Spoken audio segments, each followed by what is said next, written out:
Welcome to the last scheduled full meeting of Council of this municipal year. As per usual, we'll kick off with a little bit of housekeeping, reminders about the procedure of the meeting. We will endeavour to follow COVID-safe practices throughout. I leave that largely up to you as to whether that means wearing masks permanently. I myself will, for clarity's sake, keep mine off while I'm speaking. Phones, of course, to be switched off or at the very least on silent. When speaking, please, colleagues, do remember to use and speak to the microphones so that you may be heard. And almost as important, once you're done, please do remember to switch them off as well, because otherwise things tend to go somewhat awry. We are, of course, as is usual nowadays, being filmed and simultaneously webcast. And it is, of course, the case that colleagues may leave and come back for whatever reasons during the meeting, but if you intend to leave completely, please indicate as much to the clerk. My hope and expectation is to ask the Council to break, as usual, round about 6:30. Colleagues may have noted, assuming they have gone through the agenda as thoroughly as I'm sure they have, that there are quite a few items, there are quite a number of them that require votes, and therefore I will be grateful if we are able to show a fair amount of dispatch in getting through the business. But as I say, the intention is to break round about 6:30 and to resume at 7, more or less, as per usual. Moving on to item 1, apologies for absence. Which are we aware of? Okay. We have apologies from councillors Aziz, out of Khan, Ligo, Clarkson, Tafari, Marbini, Dunn, Haynes, and Linda Smith. Okay, that's great. Thank you very much, Lucy. Any colleagues aware of any others? I see nobody, so that is duly noted. Apparently apologies for lateness from Councillor Waite, but I'm not sure whether that's still... That's right. Perfect. Okay, thanks ever so much. Item 2, declarations of interest. Please, yes. Thank you. Item 10 on licensing. I'm a taxi driver. I don't know if I need to leave the room when you want to discuss this. Any thoughts from officers? Apparently, Sarge, I believe you do. So, great. Thank you for bringing that up. Any other declarations of interest? I'm not detecting any. Item 3, minutes of previous council meetings. We have 2 separate ones. They're on pages 21 and 31 of the agenda pack to approve as a correct record. They are, of course, the last ordinary full council meeting on 31st of January and the budget meeting of 16th of February. We are merely asked to approve these as a true record, and I see no reason why there should be any comments on that, and indeed I duly see no comments. I propose then to move on to item 4. Item 4, appointment to committees, is nice and straightforward. There are non-notified, and unless I'm told differently, that is what I'm going to take to be the case. That looks good. Item 5, announcements. As colleagues will be aware, the Lord Mayor is absent. He's representing the city in our twin city of Grenoble, and that is why I am taking over his role for the meeting. I don't propose to do an announcement in his persona, so to speak, but it is appropriate that I should announce very sad news, of which I'm sure colleagues will mostly or entirely be aware, that our long-time colleague and friend Jill Sanders died in the last couple of weeks. As I say, colleagues, I believe, will have seen this news in emails or will have heard it otherwise. I have been around long enough for it to have felt as though Jill was an absolute pillar of this council, even when not a member of it. And I'm sure that colleagues will feel equally as strongly as I that this is a great loss, not only to the council, but to the city as a whole. As you're aware, it is, of course, customary to take a minute's silence and, I believe, to stand in these circumstances. I'd like to ask you to do so now, please.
Thank you very much indeed, colleagues. Colleagues will also, I don't doubt, be aware that there'll be an opportunity to celebrate and remember Jill's life much more at length next Tuesday when her funeral takes place, and I believe details have gone around. I believe that Councillor Hollingsworth for the Labour Group would like to say something. Thank you, Deputy Lord Mayor. I just want to make a few remarks at this point. Like yourself, known Jill an extraordinarily long time. It feels, and I think the city is a lesser place, and the City Council a lesser place for her passing. It was 2018, so four short years ago, when we had our first celebration of the giving of honorary aldermanships, if that's the right word, for Jean Fuchs and for Jill Sanders. And those are two people who, when I first joined this council in 1994, were a huge part of it, and I feel both of their losses deeply. Back in around 1990, the then Labour Party organiser, Brian Keane, who many of you will know, and a fellow son of Norfolk, though his accent's a lot thicker than mine, received a phone call, an angry phone call, from a lady in the Headington area. And she wanted to know why it was that she had received leaflets from the Conservative Party and from, I apologise here, I can't remember what name you were operating under at this precise point, but we'll say the Liberal Democrats.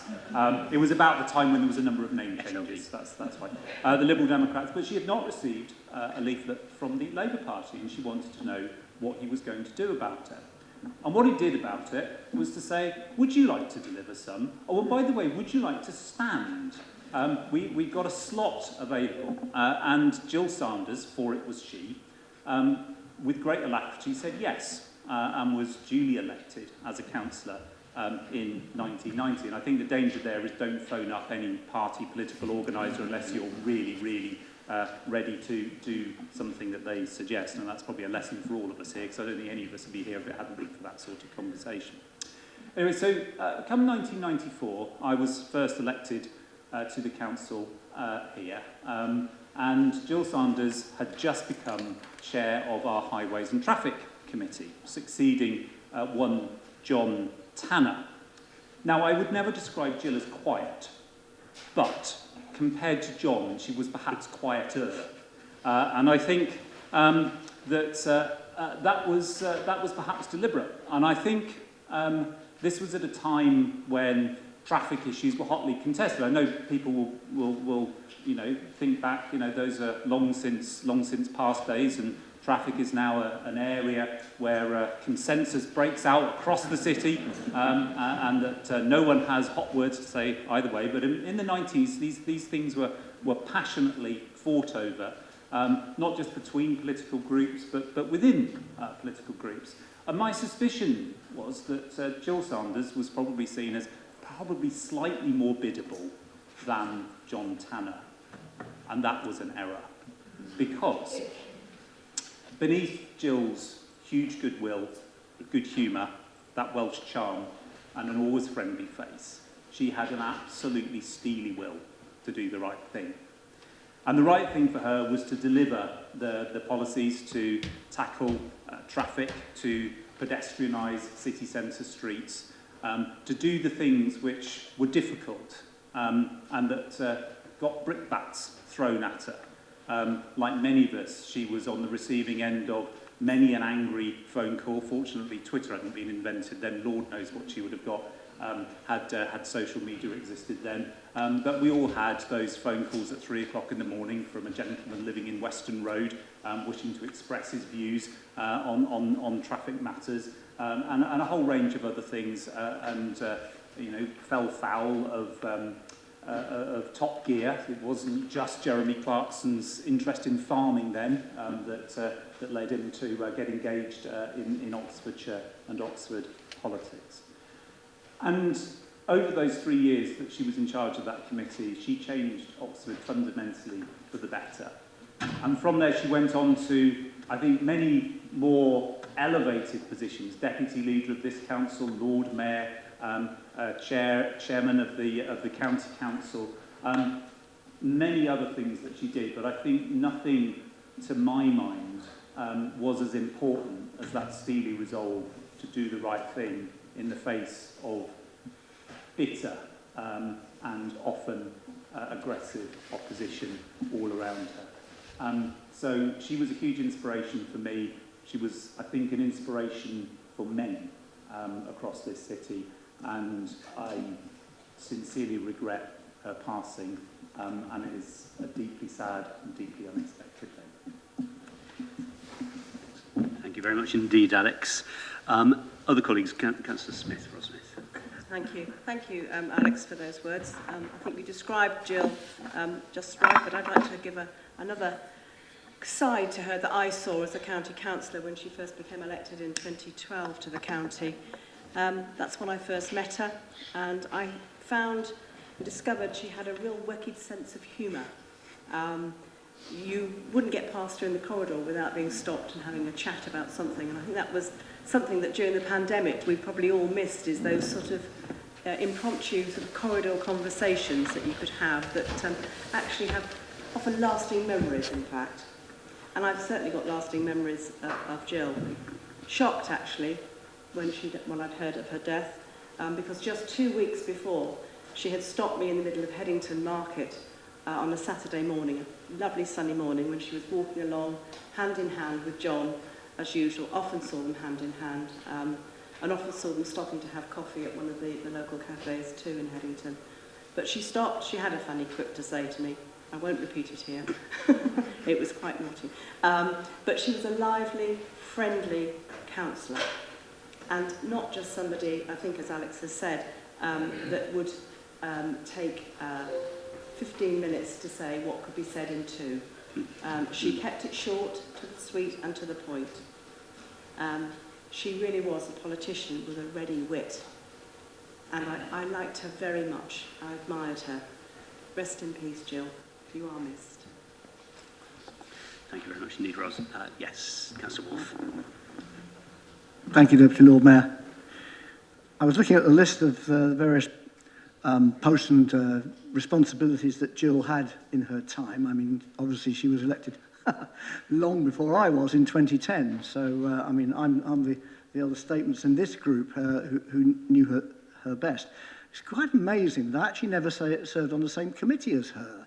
I looked through the list and thought, well, that's really strange. So actually, I only really encountered her either in council meeting, where actually she was remarkably reticent. So obviously she was doing all the work behind the scenes in the Labour group or something like that. And actually, in the last month before, to my amazement, I read that she had died.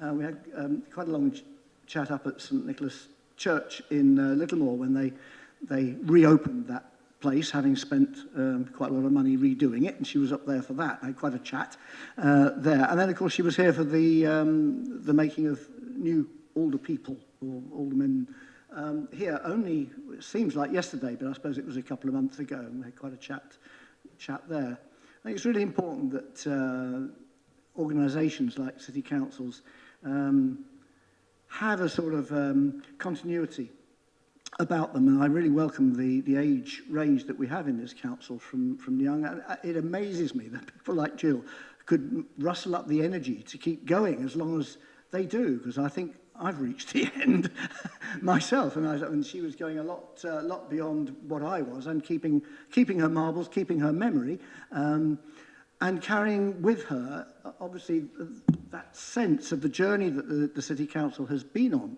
over all those years. And it has been a journey. Alex has told part of a significant part of that journey, which, of course, continues. But I guess it's a different council from what it was in 1990. It's hard to imagine, actually, what the political scene was like then. And to have people on board and still engaged who've been through that whole journey is an immense treasure. And it's very sad when they go, and a whole lot of memory disappears with them. So I pay tribute to Jill for her immense hard work over so many years, and tribute to anybody that can find that amount of energy. Thank you very much indeed, Dick. Yes, Councillor Malik. Thank you very much, Deputy Lord Mayor. I knew Jill Sanders since 2004 when I became a councillor. Jill was someone who was always welcome with you with a smile, and any time if you are a new councillor and you needed any help or any kind of mentoring without any party colour, she would help you and she'll tell you. And to say what Jill achievement or anything, I think she was a true champion of the people she represents. You know, either you sit on any political group or in the council, she fight the case for the people she represented very well. I also had the pleasure to sit with her at the county council between 2009 and 13. And equally, and since she retired, I have met her on a few different occasions. And she was the same Jill who will welcome you with a smile, and she will talk to you. And as just Ross said, you would not gone by, she would not have a chat. So yeah, she'll be sadly missed, but she was equally example to anybody who wants to be a good councillor, and anybody who wants to be a true champion of the people, to look at the life of people like Jill Sanders and the other we have lost over the years. And they were the true champion of the people. Thank you very much, Sarge, and thank you, colleagues. To move on and speak in, as for my own persona, very briefly as Deputy Lord Mayor, it has been, again, since the last council, a comparatively quiet period, but I would like to share with colleagues that, although you may or may not be aware of it, today, March 21st, is the first day of the new year in the Kurdish calendar. And in celebration, thereas I had the pleasure and the honour yesterday to attend the festival of Nowruz, which is the festival of the New Year, with members of the Kurdish community, give or take 200 people from Oxford and beyond, at Cheney School, and it was a huge pleasure to meet so many people, to see so many people after the years we've had enjoying themselves together, and even to learn a little bit about traditional Kurdish dancing. I am very much hoping that the various videos which appear to be taken of that have not in fact survived, but I fear that I'm going to be proven wrong. So things happening on that front. Sheriff, do you have anything to say? I don't, Deputy Lord Mayor, no, thank you. Okay, thank you very much. I'd like to call on the City Rector to say a word or two if he wishes. Thank you so much, Deputy Lord Mayor. Good evening, everybody. It was very moving for me to hear all the tributes to Jill Sanders, who I think was before my time, and for us as a City Council to honour and remember her. And also such an honour and privilege, to be honest, to be here tonight in safety, together, representing this great city. And I know in all our thoughts and prayers, or however we might express our feelings, will be our brothers and sisters in Ukraine, and maybe in the equivalent of parish councils, town councils, city councils, national government, that they likewise seeking to serve their people as we seek to serve our people. And so, with the kind permission of the Deputy Lord Mayor, in a moment we shall again be upstanding and remember them for a moment or two. I'm then going to close that, if I may, with some words that are being shared across Ukraine from basements and shelters. And they're just one or two words from Psalm 31. And I shall finish our moment of silence by us joining with them as I say those words. So may I ask us to join with them, standing in silence and then in hearing those words.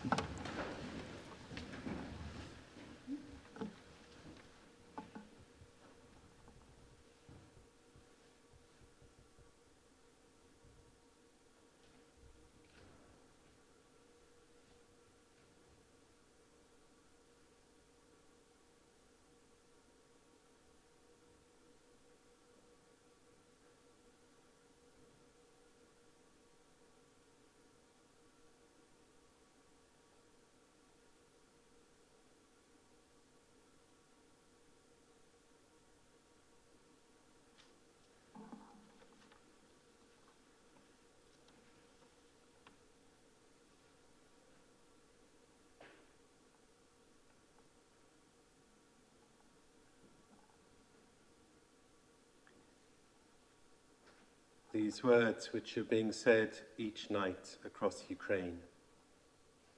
My eyes grow weak with sorrow, my soul and body with grief. My life is consumed by anguish, my years by groaning. My strength fails because of my affliction, and my bones grow weak. Oh, keep me free from the trap that is set for me, for you are my refuge. I will be glad and rejoice in your love, for you saw my affliction and knew the anguish of my soul.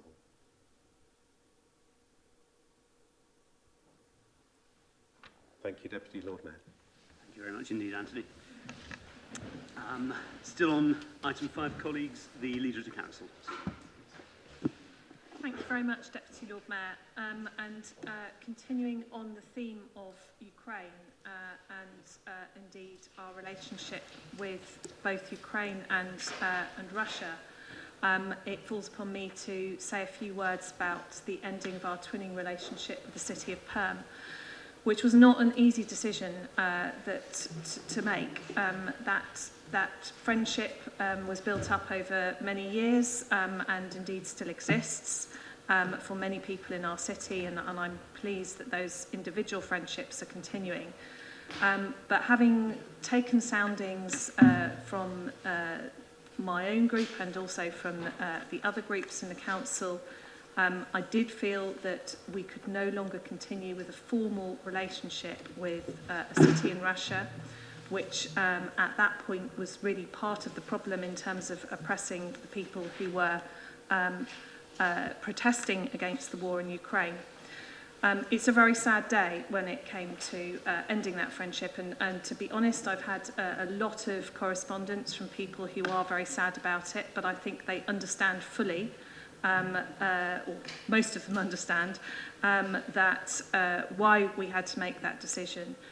We hope at some point in the future we might be able to rebuild a twinning link with Russia, but I have to say at the moment, watching the news, I cannot see how that is going to be possible. It is a totally grim situation that we see in Ukraine.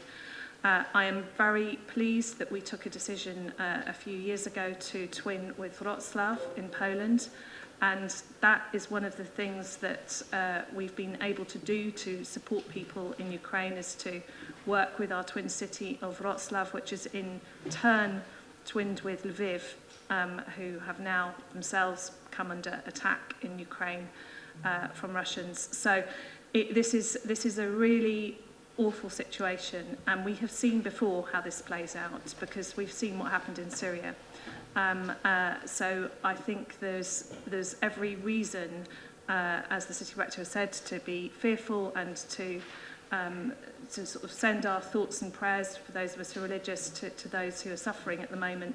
I'd also like to take this opportunity to thank the people of Oxford who've been extremely generous in their gifts of money and things which they have sent off to Ukraine. Just to remind you all that the Ukrainian flag is flying from our flagstaff at the moment in support of people in Ukraine. We will come back to this topic twice at least on our agenda today, because we have statements to the council both in favour and opposing our ending of the link with Perm, and we also have questions to me. So I think it's probably enough at this point to say that, but this was the point at the council that I officially inform you of the ending of the Perm link. Thank you very much indeed, Susan.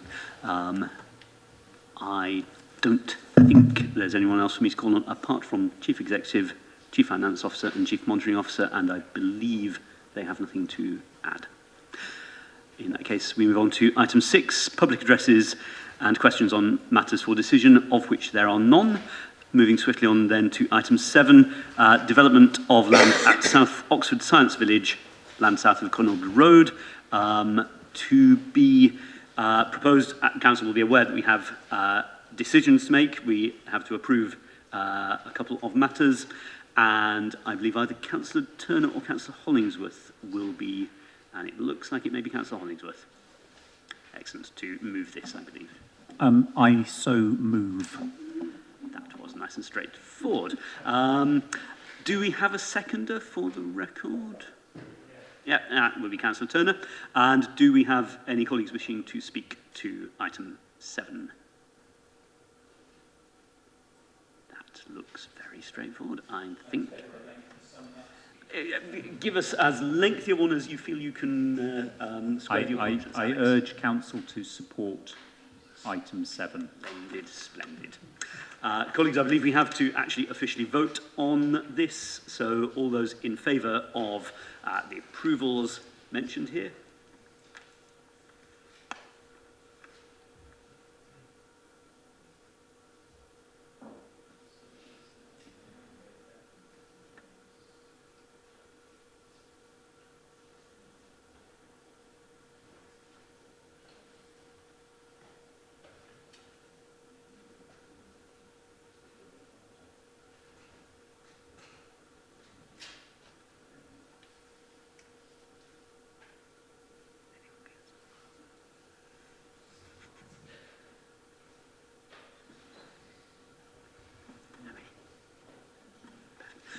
Those against?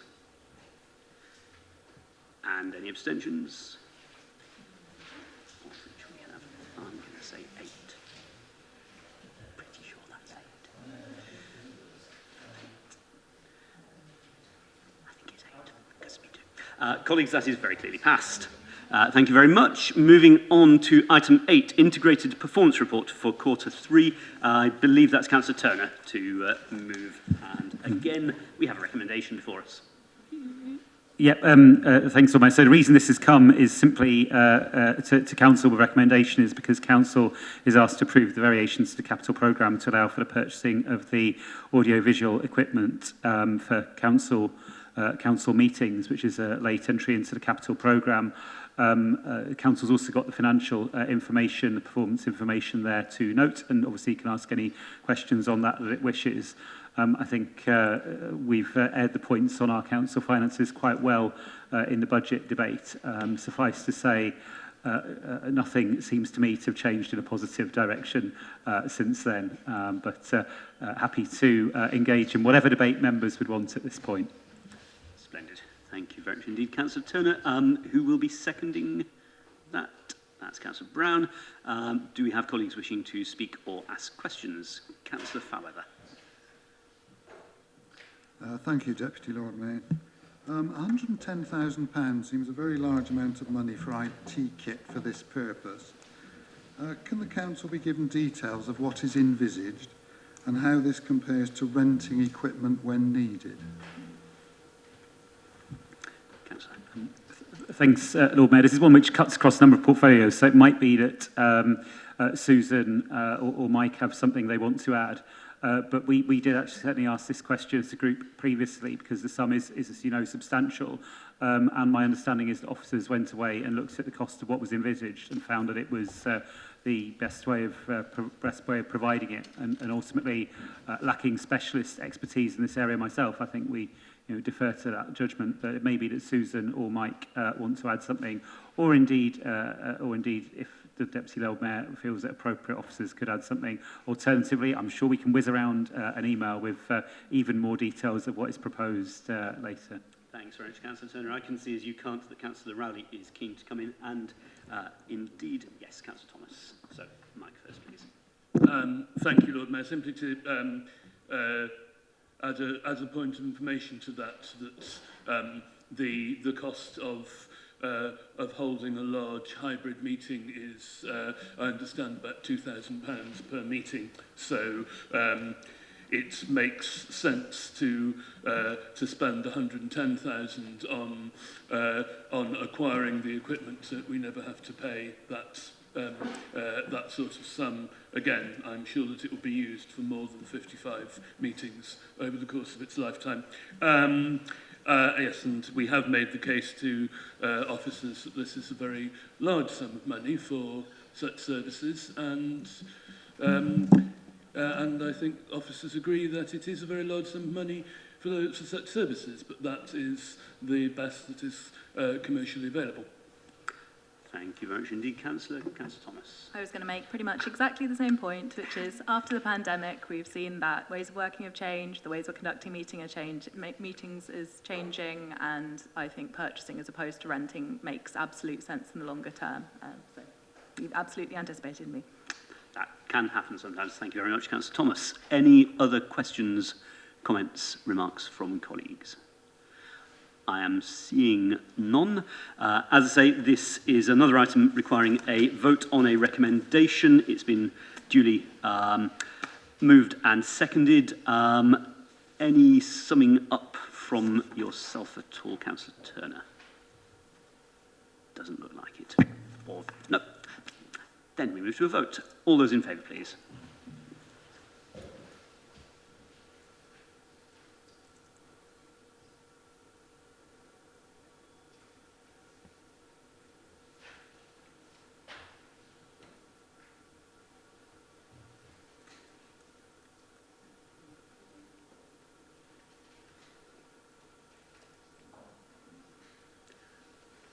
I could almost call that myself. That was everybody. So that is very clearly passed. Thank you very much indeed, colleagues. We move on to item 9, decisions taken under part 9.3 brackets B, close brackets of the Constitution. This is a recommendation to note the decision, but I believe Councillor Brown is introducing. Yep, I move the report. Splendid. I suspect we need a seconder, in which case, Councillor Hollingsworth. Technically, colleagues, we probably ought to vote on this. I propose that we do so. It might be simplest. So all those in favour of noting said decision.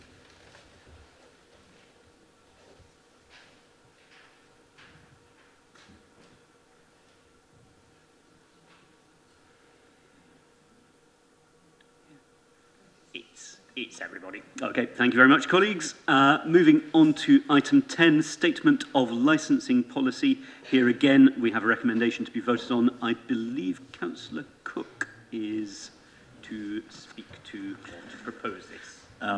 Very happy to so move, Deputy Lord Mayor. Excellent. Thank you very much, Councillor. Seconded by... Do we have anyone seconding it? No, excellent. Thank you very much indeed, Councillor Hayes. Anyone wishing to ask questions, speak? Yes, Councillor. Thank you very much. I'd just like to welcome the updated statement of licensing policy and the cumulative impact assessment, in particular in recognition both of the over-concentration of licensed premises in some parts of Oxford, but also I'm really pleased to see the recognition in the updated licensing policy of the issues of drink spiking and sexual violence in the nighttime economy, and the important role that licensed premises can play to address these issues through initiatives such as Ask Angela.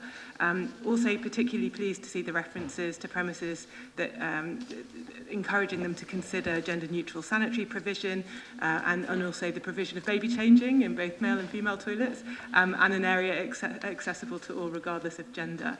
I'd also like to just flag this watching brief on the feasibility of applying a nighttime levy, and I'm really pleased again that that has been acknowledged in the updated policy, as we have local powers that mean that we can charge a nighttime levy to licensed premises to contribute to the costs of policing the nighttime economy and also the littering and the damage that can be caused. Sort of we then have a cost incurred to us as a council to clean up because of that. So that's really good news that we see that recognised in the policy. So thank you. Thank you very much indeed, Councillor Miles. Any more for any more?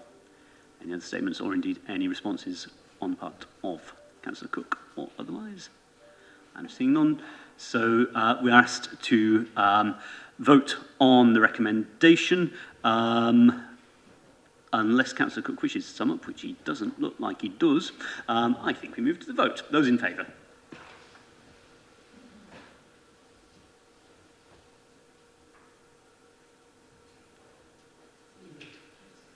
Once again, colleagues, as you may have guessed, unanimous. Thank you very much.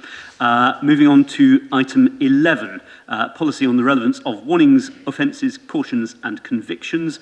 This would normally be proposed, I believe, by Councillor Clarkson, who of course is absent today. In her absence, I believe Councillor Cook may once again step into the breach. Very happy to, Deputy Lord Mayor. Splendid. So, Councillor Cook is... apologies, Councillor. Yes, well spotted, everybody. Sorry, Sarge. Councillor Cook has proposed, I believe Councillor Hayes is seconding. This, once again, is a recommendation. We shall be voting on it. Does any colleague wish to speak, ask questions, or otherwise intervene? Not that I can see. Then we move to a vote. Those in favour of the recommendation, please show.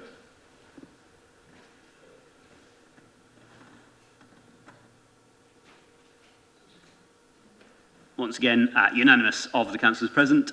Thank you very much indeed, colleagues. Probably want to ask Sarge to come back in. I think he's... item 12, Members' Code of Conduct. Once again, we have a recommendation to adopt said Code of Conduct. Councillor Pressel, I believe this is yours. Splendid. Seconded by... Excellent, Councillor Tidball. Do we have, again, questions, observations, speeches, anything of that sort? I am seeing none.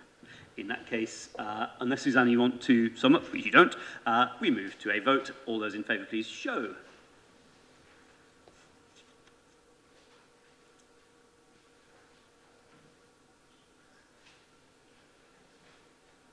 And once again, colleagues, a vote unanimously in favour. Thank you very much. Item 13, Constitution Review 2021 to 22, and yet again a vote, and I believe Councillor Thomas is to move this. Thank you. Yep, so Councillor Dunn chaired the Constitution Review Group but is unable to be here, so I'll briefly present the report in her stead. The review group met at the end of last year to discuss changes to the Constitution in this next year. As many of you know, the Constitution sets out the governance arrangements for the Council, including procedure rules for meetings and decision-making. I'd like to thank all those who attended on behalf of Councillor Dunn and the cross-party contributions which made for a good-natured and productive series of meetings. Proposed amendments can be found in Appendix 1 of the report. All political groups have now been consulted on the proposals before Council. I propose these amendments and ask for the support of members to adopt these changes. Thank you. Excellent. Thank you very much indeed, Councillor. Seconded by Councillor Hollingsworth. Any speakers? I see Councillor Gant. Thanks very much, Deputy Lord Mayor. Thanks to Councillor Thomas for the report. Also, I'd just like to record my thanks to Councillor Dunn for chairing this. It's a good trick to give new councillors all the fun jobs. We all do it. And wrestling with the Constitution has got to be the top of that list. I would just like to say, though, it does say that this is a tidying up exercise and there's been a high degree of consensus. That is true, but I would just like to remind councillors who weren't on the group that there were items discussed which weren't agreed, which in my view do still merit looking at again when this committee resumes its work, and in particular the one around cross-party motions and the time limit. Yes, Councillor Thomas is nodding, knew I was going to say that. But, you know, different councils have different arrangements about how they time their meetings. Some don't at all, and they go on all night. We certainly don't want to do that. Others have a cut-off for the end of the meeting, so motions get basically whatever is left when everything else has been done. We have 60 minutes, and because party motions go in a particular rotation, that has usually meant that each party is reasonably confident of getting one, or on a good day, two. We now have 4 groups in the council, which is a good thing. But that does mean that if there is a cross-party motion, it's likely that one of the party groups won't get a motion, which I think is not really what this council would want to do. So I would just like to put on record that I do think that council will want to look at that again at some point. Okay, thank you very much, Councillor. I'm seeing Councillor Hollingsworth. Yes, I reserve my right to speak silently when seconding, just for clarity. I'm sure that next year's Constitutional Review Group could look at that. It could also look at whether motions, rather than being on a party political rotation, should be in proportion to the size of the groups, because it's always struck me that for larger groups, the current system is somewhat discriminatory. On balance, I think that what we have now actually works quite well. Clearly, you know, if one is going to open a discussion into how motions are done, one might wish to look at a range of things. Thank you very much, Councillor. I see Councillor Smith. Thank you, Deputy Lord Mayor. I'm not sure that I'd agree with what Councillor Hollingsworth has just said, but no, that's fine. I think that would show a lack of democracy, actually, in fairness. Because the ruling group has a lot of time to develop policy and so forth, and therefore backbenchers and opposition members have an opportunity at full council to possibly look to persuade different policies or terms of reference or whatever to be decided. So it's one opportunity for us to put that forward and to put things that we think are really important forward. So I wouldn't agree with you on that one. With regard to the all-party, cross-party motions that are put forward with all parties' support, whether it's, and it should be four, I agree with Councillor Gant that it should be four, all four parties agreeing that. I do think that some time limit, perhaps on the, not time limit, but the number of speakers, Deputy Lord Mayor, maybe it could be limited to four speakers, one from each of the groups. If there is already cross-party support, perhaps we could just have 4 speakers for that particular motion, for cross-party motions. So I'd like them to look at that if they could too. Thank you. Thank you very much, Councillor Smith.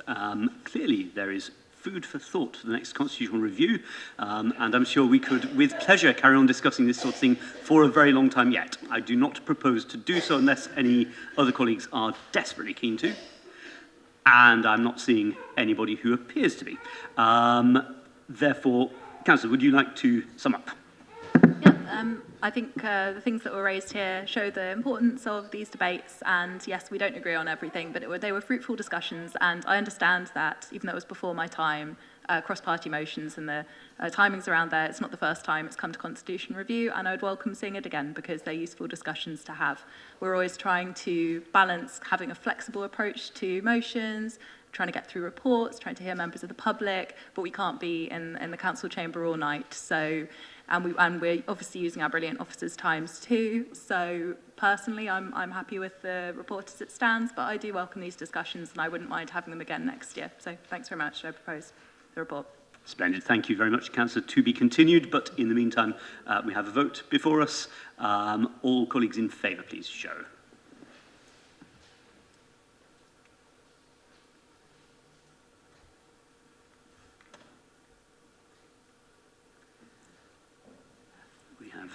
I believe, another outbreak of unanimity. Thank you very much, colleagues. We move on to item 14, Pay Policy Statement 2022. Yet again, we have a recommendation on which we have to vote, and I believe Councillor Rowley is to move the motion. Thank you, Lord Mayor. I won't detain you long, simply to bring out a couple of salient points. The Council has to have and has to publish an annual statement of pay policy, which is a good thing. The statements and the decisions it embodies have been negotiated with Unison Unite, 2 unions represented at the Council, and they have recommended it to their members. It's been a very fruitful discussion. The essential point is to provide a cost of living pay award 2% from the 1st of April and 2.5% with effect from the 1st of April 2023. We are also proposing to end the home working payment that we made when the pandemic began and home working was exceptional.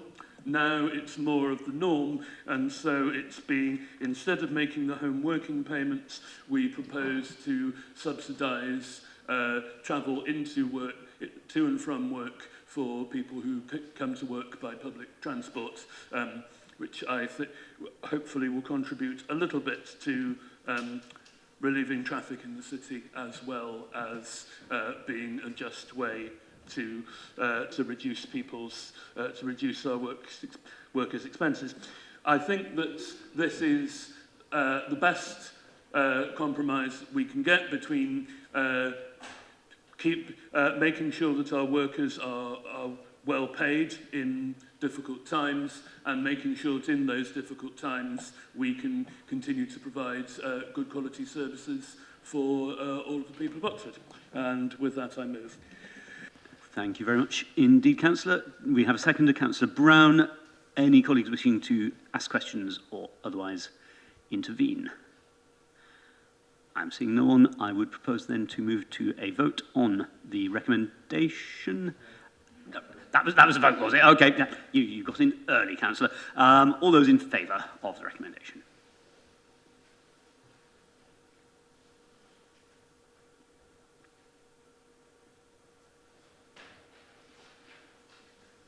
Once again, unanimity. Thank you very much indeed, colleagues. Item 15, Cabinet Minutes. We have two sets thereof for the Cabinets of the 26th of January and the 9th of February. No votes, of course, this time, but any questions from colleagues? I'm seeing Councillor Smith. Thank you, Deputy Lord Mayor.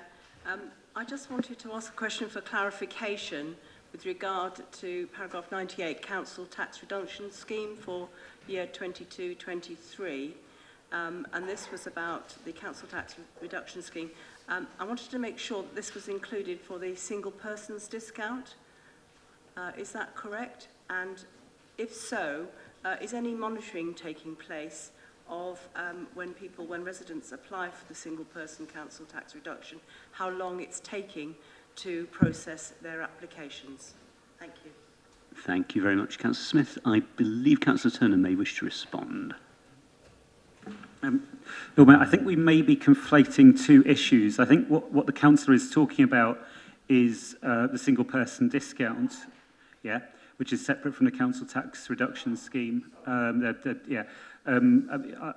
don't have to hand performance information on the single person discount, but happy to liaise with Nigel to ask. I think the councillor did catch a word with me about a particular case previously, and at the time I said I'm more than happy to follow it up, and that offer certainly remains if that's not been resolved. So just drop me a line if that's all right. Thank you very much. Thank you. That's great. Thank you very much, Councillor, and I saw Nigel agreeing with that, so that sounds fine. Thank you very much. Any other questions from colleagues about either of those two sets of Cabinet Minutes? Doesn't look like it. Okay, gone. We move on to item 16, where we have a total of 32 questions on notice from members of council. I would like to run through these in the time-honoured way. And the first question, we're going from page 85 in the briefing note, is from Councillor Wolfe to Councillor Walcott. Councillor Wolfe, any supplementary? I think there may be, Deputy Lord Mayor, if you could just... My computer has gone to sleep. I hadn't. Let me just find out. Doesn't like my pin.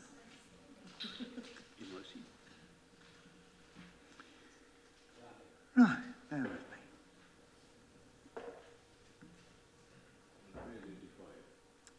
If it helps, it's the Yep, even votes. thank you.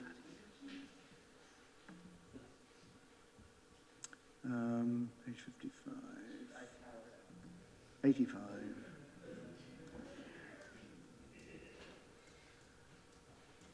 Technology. What can you do?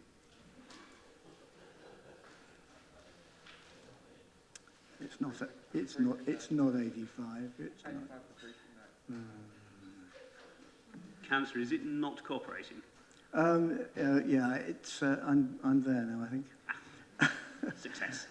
It's not, no, it's been very slow to cooperate.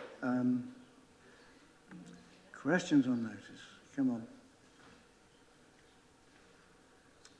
Sorry, it isn't. If it helps, it is a question, as you probably know, on even okay, votes it's tower. got me. No, okay, yeah, there was a question, I thought there was. Yeah, this is about the even load tower.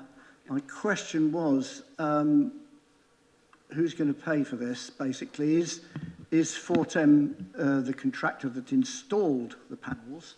And so will this work be at their expense? And if it wasn't installed by Fortem, who's actually going to pay for this work? Thank you, Councillor. Councillor Walcott. Thank you very much for your question. To respond to that, it will be Fortum that will have to incur the costs for any fixtures that need to be re-put onto Evenlow Tower. It will not be for the council for their expenditure. Thank you. Thank you very much.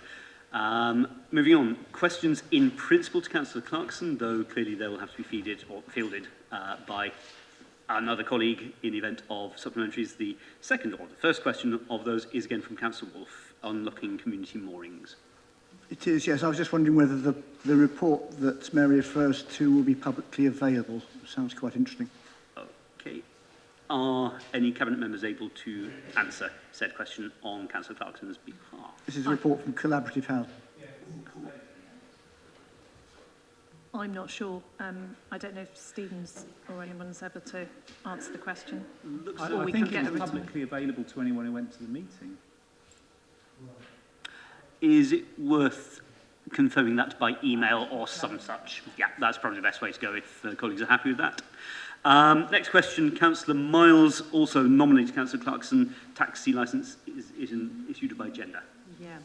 So 16 female drivers of 605 private hire and one of 254 Hackney carriage drivers is a very small proportion. So does the council acknowledge that this number is insufficient to provide adequate provision for those people, regardless of gender, who would prefer a female driver for reasons of security? So I'm not sure whether anyone can answer that. Thank you, Councillor. Again, any Cabinet colleagues willing to do so? I mean, that seemed less of a question and more of a comment, if I'm honest. Would I agree with you on your comment? Would you agree? I mean, I think the issue here is that we issue licences to people who apply for them. You know, it's not we don't go out looking for people. So I mean, I think if the councillor wants to encourage people to come forward to apply for licences, then that's fine. But there are limits to what we can do about that. Thank you, Councillor. Hold that thought, because the next question is also Councillor Miles to Councillor Clarkson. Taxi licences revoked by other authorities. Yeah. Any follow-up? Not on this, but on the supplementary. But the next one, recruitment of female taxi drivers. There is supplementary, yeah, as I understand it. And actually, this follows on actually from the comment you've just made. So whilst it's not the responsibility of the licensing authority to recruit and employ taxi drivers, there are other authorities that are taking proactive approaches to encourage women to become taxi drivers. Is this something that, as a council, we would consider to do to encourage women taxi drivers to improve their security in the nighttime economy? Thank you. Again, Councillor Brown, if you wish to respond. I mean, I think this might have been a useful point of discussion under the licensing policy that we were discussing earlier, but I would suggest that is perhaps somewhere that this could be raised in future. I'm sure that Councillor Clarkson can get a further written response to Councillor. Okay, thank you very much indeed, Councillor. Next question, question 6, moving on to questions on citizen-focused services. Question 6 is Councillor Miles again to Councillor Rowley. Cycle to work loan scheme. Any supplementary? Given the promotion on active travel at the moment that the council is taking, are you taking any steps to increase the uptake of the Cycle to Work scheme? Thank you, Councillor. Councillor Rowley. We will gladly look at ways of doing so. There, as you say, as you can see, hasn't been an enormous amount of uptake so far, but we are exploring options to upgrade the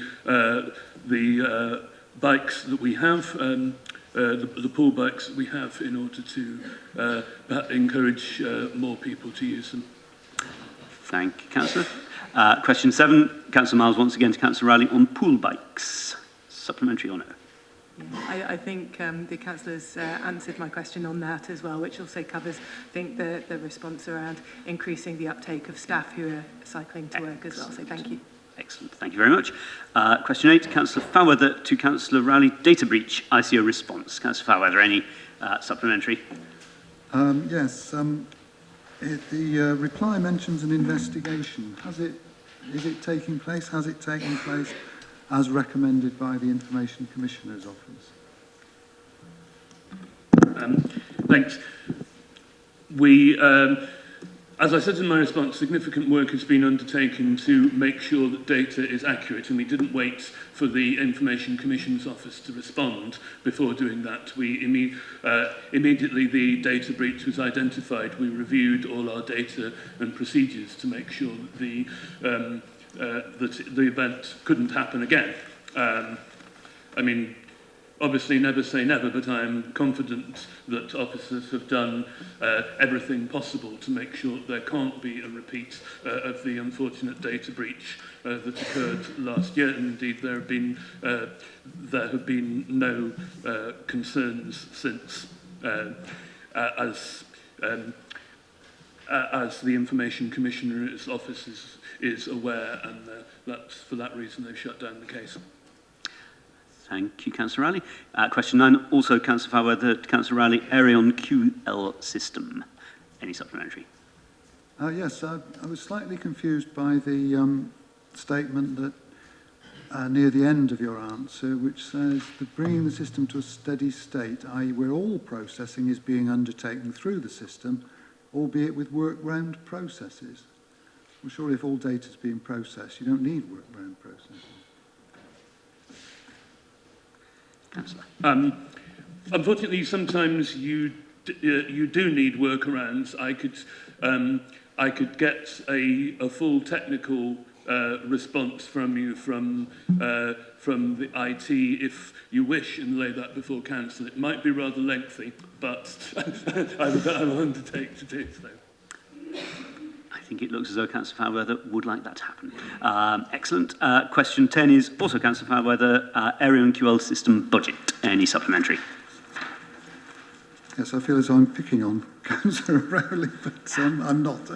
I just would like answers to the questions. You talk about steady state being costing 2.7 million. Is that the end of it, or will there be more extra expenditure envisaged? Thank you. Once we have a steady state, which is, as it calls it, which is imminent, it's not quite my choice of term, all that needs to be done, I understand, is to input all the data onto the new system and ensure that we can not only we can not only use the system fully, but that we're not holding data on any other on anything else.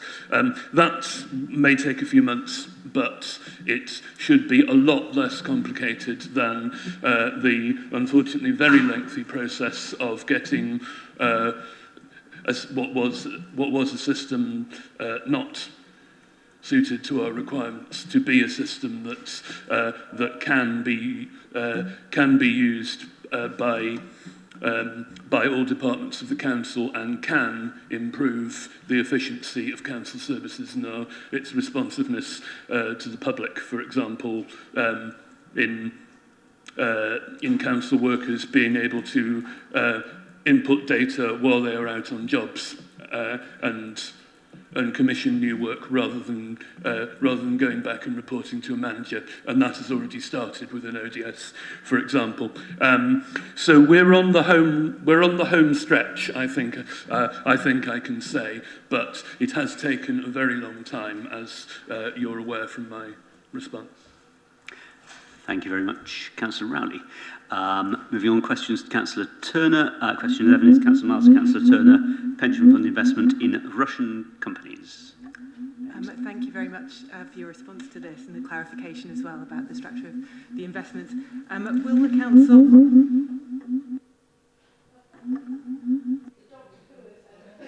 Sorry, I'll try another microphone. Russian interference. Will the council write to the Brunel Pension Partnership to call for a specific time frame for divestment from all Russian organisations, please? Thank you. Councillor.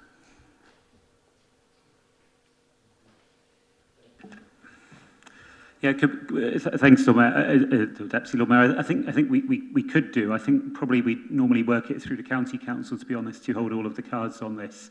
And I know there are several county councillors with an interest in pension matters, in the sense of taking interest, not a financial one, who happen to be in the room now. So I dare say they'll also be in a position to bring their influence to bear. Okay, thank you very much, Councillor Turner. Questions to Councillor Hayes. Question 12 is Councillor Malik on administration policy on connecting Oxford.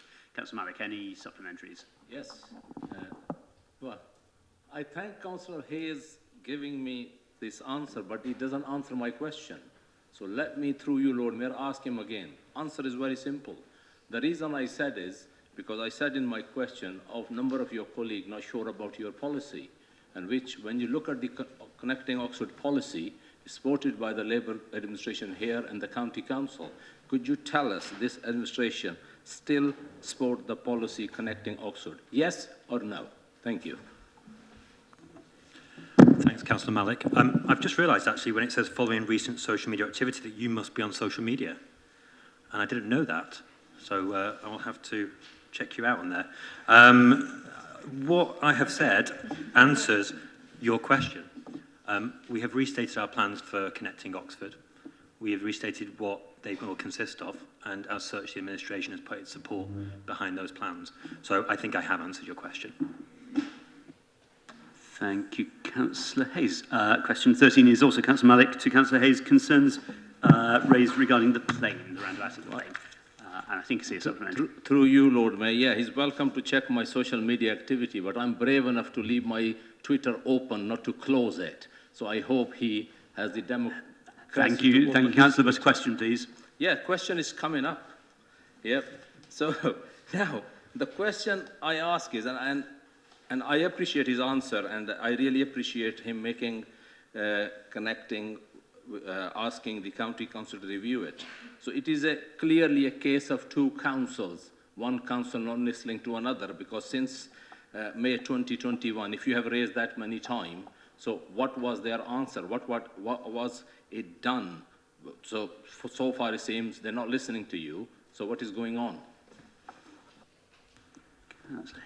Thanks, Councillor Malik. I've now discovered that you're on Twitter, of all the social media platforms, so I can hunt you down a little bit more carefully. And I will. I'm looking forward to engaging with you. Are they listening to me? Are the County Council listening? It's a good question. They are listening. We have been in touch with the County Council about cycling safety, and you've got a further question where I lay out some of the ways in which we've been in touch with them. We've heard positively from the County Council in the days since the tragic death that happened at the Plain Roundabout, and I would say that at this point in time, the leader of the County Council clearly wants to improve cycling safety at the Plain Roundabout and is prepared to put steps in place to achieve that. Now, clearly, the words matter, but the action matters more. And so, with the passing of time and with the actions that we've called for, we'll be looking for the County Council to implement the steps that we've asked for. Thank you very much, Councillor Hayes. Question 14 is again, as already alluded to, Councillor Malik to Councillor Hayes, County Council response on safety of cyclists at the Plain. Again, any supplementaries, sir? Yes, indeed. Following up, just brief comment and I'll ask you the question. I mean, when you say road spaces can be reclaimed from private car use, I'm sure you and the Deputy Lord Mayor and the Council will agree. All the recent cycle fatalities are done by the HGV vehicles. It is about time when I think you can write to the County Council to stop the HGV vehicle in the peak times. Wouldn't you agree with me? That is one urgent action they can take, which is in their hand. I appreciate you talking, they're listening in due course, but every life matters. So every day, same number of cars, same HGVs wandering around in our city. So it has to be urgent action on this. Thanks, Councillor Malik. You're right that heavy goods vehicles are responsible for recent deaths, and we have written to the County Council to express a wish that they act on that. But I don't want to lose the point which I made in my answer, which is that all private vehicles on our very narrow medieval roads can cause cyclists to feel very unsafe. I mean, there's a number of us here who are cyclists who I think would all nod about the fact that our roads do not feel safe. And if you're a woman, they feel particularly unsafe. So I really don't want to lose the point that I've made here, which is that we need to reduce congestion in our city. We need to reduce the number of private cars on our roads in order for all road users to feel safe. Thank you very much. Colleagues, it's been brought to my attention that Councillor Gant is mentioned in the reply in his role in another place, as it were, and would like to have the right to reply. That's an interesting philosophical distinction, and I throw myself upon the officers to pass a judgment on the epistemological status of this.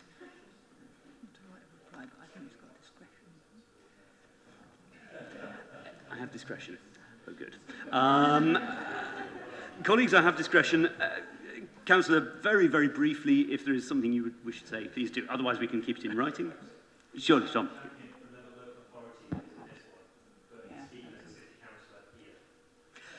Yeah, if he is going to Sounds add, like then I need to ask him the question. That sounds like an admirable summary of the situation. I confess that the philosophy of it is slightly beyond me. But I can't see an objection to him having a thing or two to say. Sarge, yeah, okay. Well,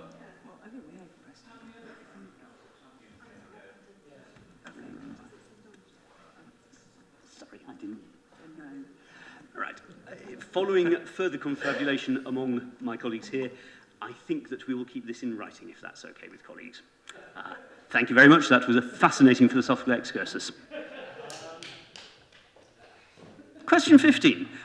Councillor Smith to Councillor Hayes. Restriction of HGV use in city, and I'm assuming that that is Councillor Ros Smith. It is not. That's presumably Councillor Linda Smith Waintier, so no supplementary.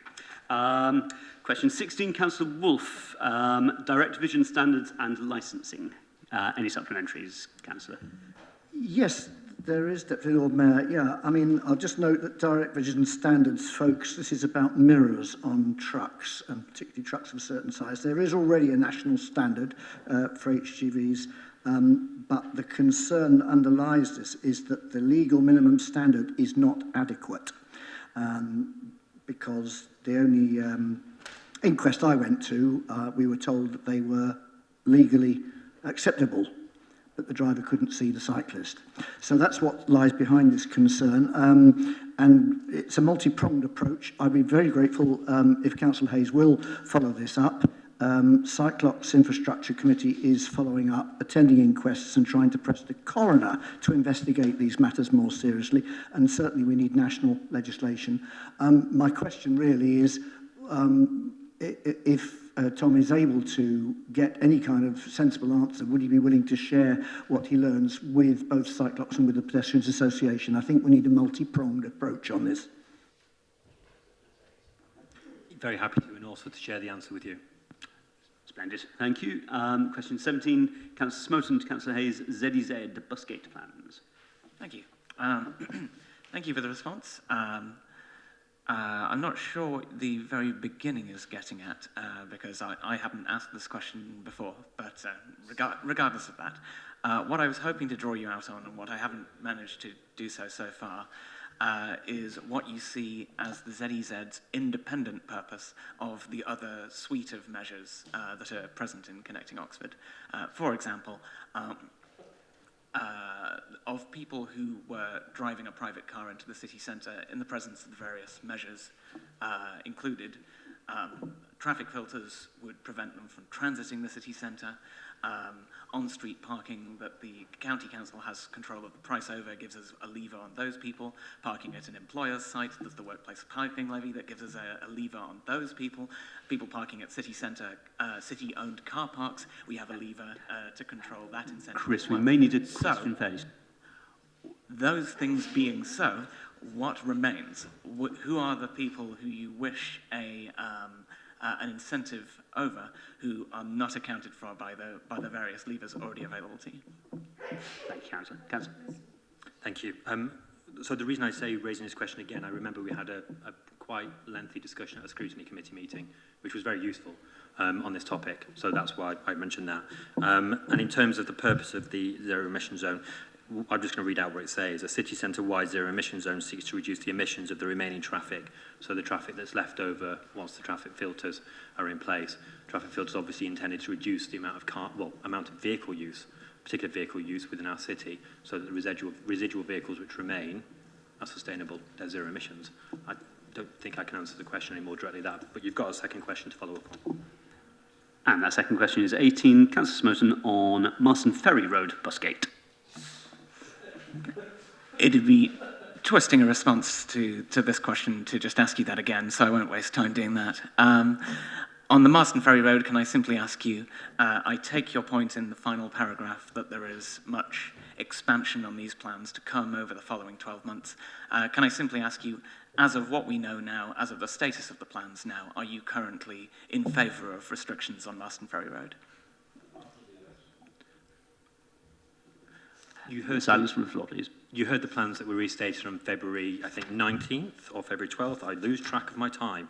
And we stated that within those plans there would be a traffic filter proposed for that space. But exactly as you say, there is a whole year of talking before we start building.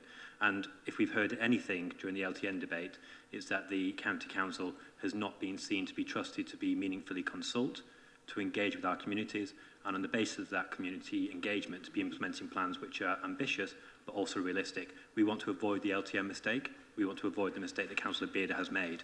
And so we want to have year 1 to talk, year 2 to build. Thank you very much, Councillor. Question 19 is Councillor Miles to Councillor Hayes, provision of public bike pumps. Any supplementary? Okay, so one workable bike pump for the whole of the city seems insufficient at the moment. I understand that the removed bike pumps have been removed because they are broken, and that it's actually the plastic valve on the pumps that are broken, not the pump as itself. So my question to you is, what's happened to the removed pumps, and can their valves be replaced with metal ones, which I understand is quite a low cost thing, and then be reinstalled? Thank you. Thank you, Councillor. Councillor Hayes. I'm really sorry, I caught all of that except the very final part, which was the key part. Sorry.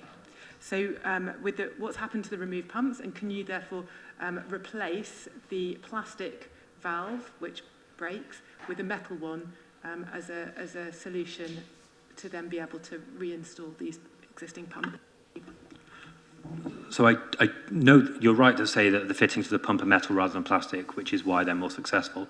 I don't know whether we could do that, but I'm happy to get some advice and come back to you.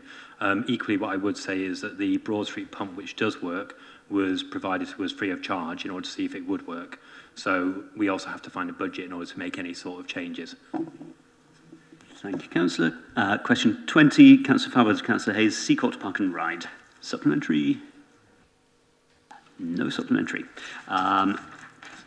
Swiftly on, question 21. Councillor Fowler, the Seacourt Park and Ride capital expenditure. Anything? Yes. Yes. It says the answer says the business case will be reforecast once we have clearer information. When do you expect that to be?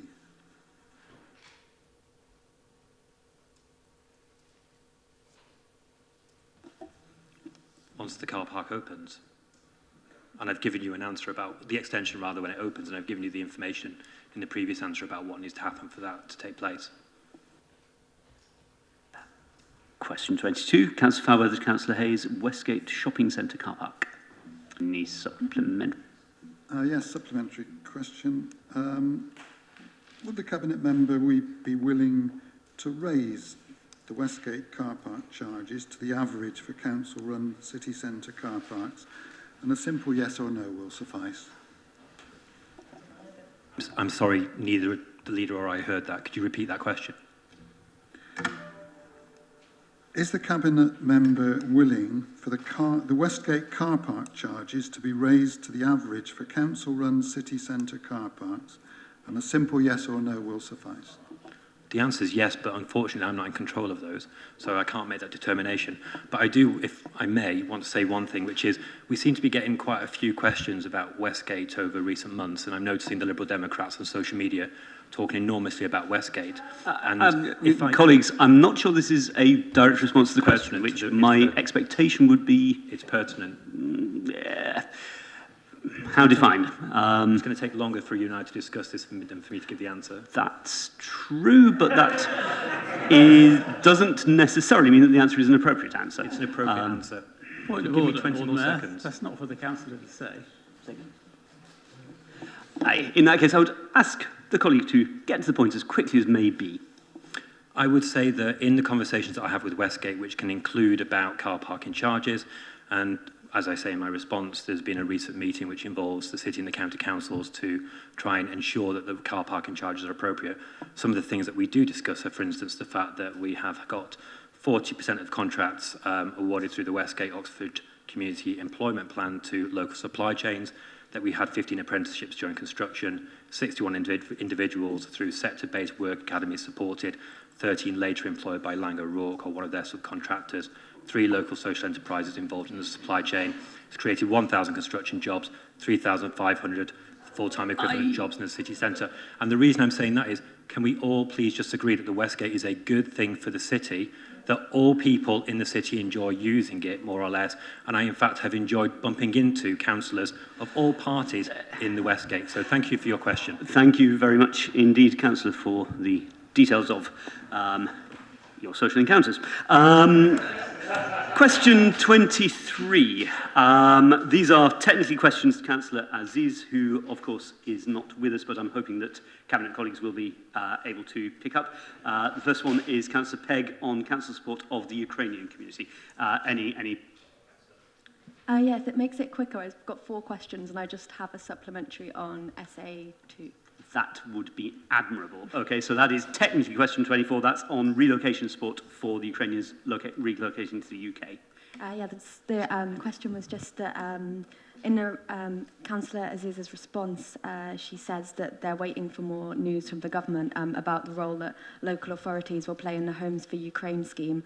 So I just wondered if there had been an update on that since this was written. Okay, thank you very much. Councillor Brown. Still waiting. Okay. Yes. It would be lovely if we heard, but we haven't. That was admirably short and not entirely unexpected. Councillor colleagues will have noted that we got through 4 for the price of 1. We move on to questions to Councillor Arshad. We're on question 27. Councillor Smoten on no-mo policy. No supplementary. Thank you for constructively taking feedback on board. Splendid, splendid. Thank you very much. Moving then on to Councillor Hollingsworth. Councillor Smoten, once again, question 28 on solar panels. Any supplementary? Thank you. I take your point about there always remaining a question of, not opinion exactly, but a subjective and nuanced question to answer, and that a CLD may always ultimately be required.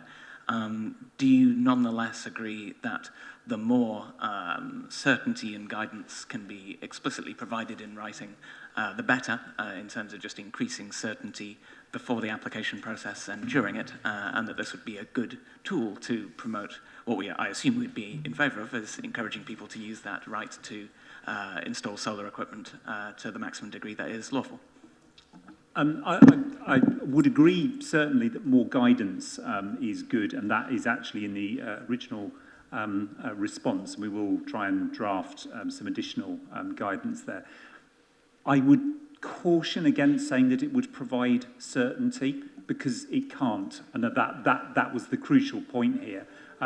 This is not like a PD right where it says, you can extend X meters backwards and X meters upwards, where there is, there's an objective test. But this is always subjective, and I would counsel against having guidance either from a local authority, a local planning authority like us, or indeed from a private provider, which suggests certainty. And in my ward, there is a good example of a household who sold a particular product on the basis of absolute certainty by the person selling the product, and that certainty was, for whatever reason, misplaced, and that's been a very difficult issue for the householders in question to tackle. So more guidance, absolutely, but when something is a subjective test, I think you have to be careful not to imply certainty when there isn't certainty. Thank you very much, Councillor Hollingsworth. Last set of questions to the Leader of the Council. Question 29, Councillor Malik, on the city's link with the City of Perm. Any supplementaries, Councillor? Yes, Deputy Lord Mayor, thank you very much. In one of the paragraph, I mean, I appreciate your response.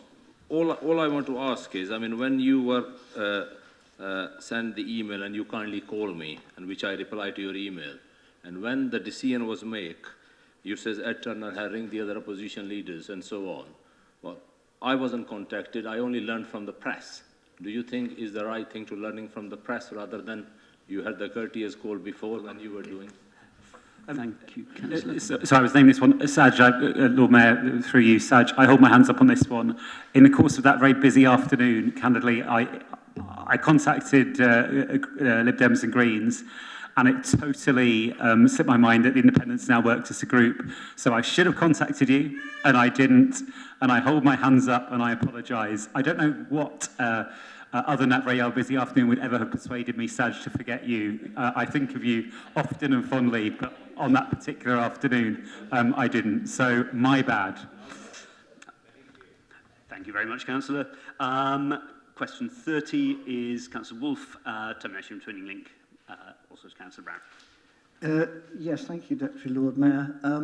I welcome Susan's comment that she didn't feel she was under pressure to make that decision. Had I been in her position, I think following the scurrilous opinion piece from the editor in the Oxford Mail, which I considered self-serving, sanctimonious, arrogant and ignorant, I would have felt very much under pressure, I have to say. So I'm very glad if she was able to be impervious to that fairly shocking opinion piece, I think.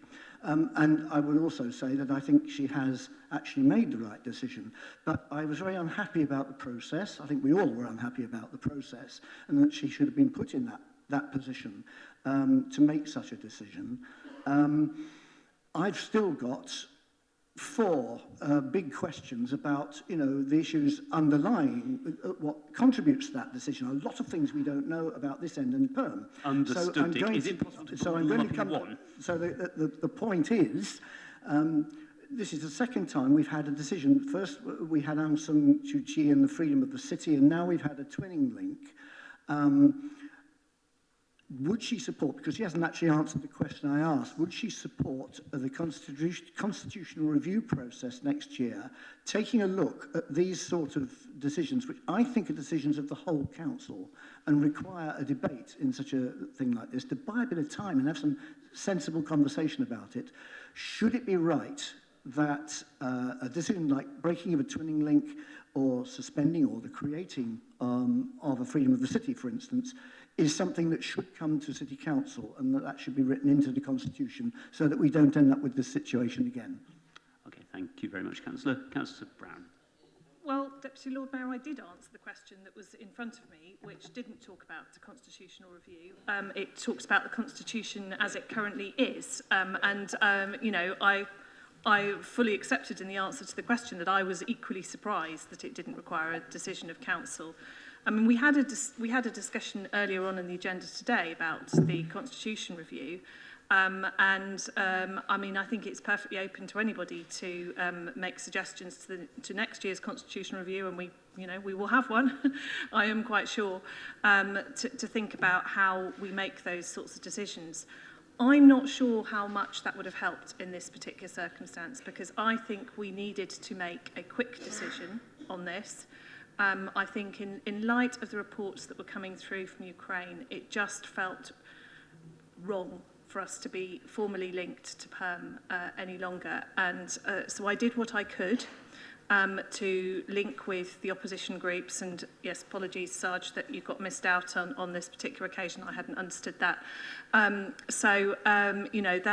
That was the best way that it was open to me to try and make sure that it was a cross-party decision, which I think is really important when it comes to something like twinning. Of course, it's open to anyone in this council to propose constitutional changes, and we can discuss the pros and cons of making things different in the future. All I would say is this was one decision that I think would have still needed to be made in something of a hurry and before today. Thank you very much, Councillor. Constitutional review is going to be busy, busy, busy next year. Question 31 is Councillor Jarvis to Councillor Brown, Oxford Brookes University Industrial Dispute. Any supplementaries? No supplementary on this or on question 32.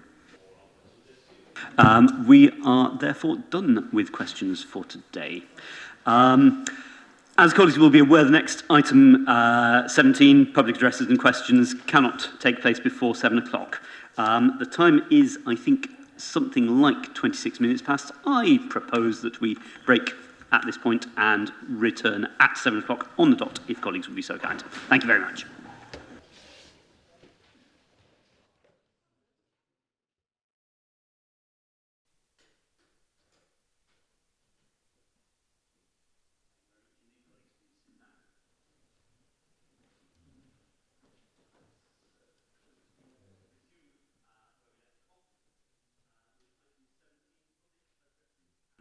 As colleagues will recall from previous meetings, the expectation is that speeches from folk addressing us will have 5 minutes maximum, questions 3 minutes, and responses from Cabinet members are limited to 3 minutes.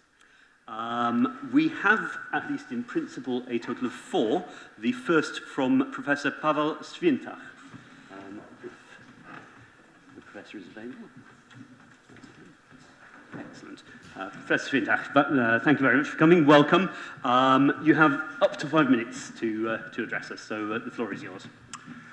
Dear councillors, people of Oxford, people of Perm, thank you for inviting me to deliver my petition to end our twinning with the Russian city of Perm. Oxford has twinned with 8 cities to facilitate exchange and mutual understanding between its residents. These are noble causes. These are causes that are initiated and maintained through local governments. And by committing to a twinning program, we also accept that local officials on the other side share our values. Indeed, our own guidelines for twinning explain that a suitable twinning city must demonstrate a commitment to liberty, democracy, and respect for human rights. I believe the Russian authorities do not meet these criteria. In response to the Lord Mayor's robust letter condemning Russia's war, Perm's head, Alexei Demkin, wrote a public reply on March 9th. In it, he confirmed the friendship between our local authorities, i.e. between us and Putin's party. Bizarrely, he said that he was pleased we will continue our links in these difficult times. His reply made no mention of the war, no mention of Ukraine, not even a coded message.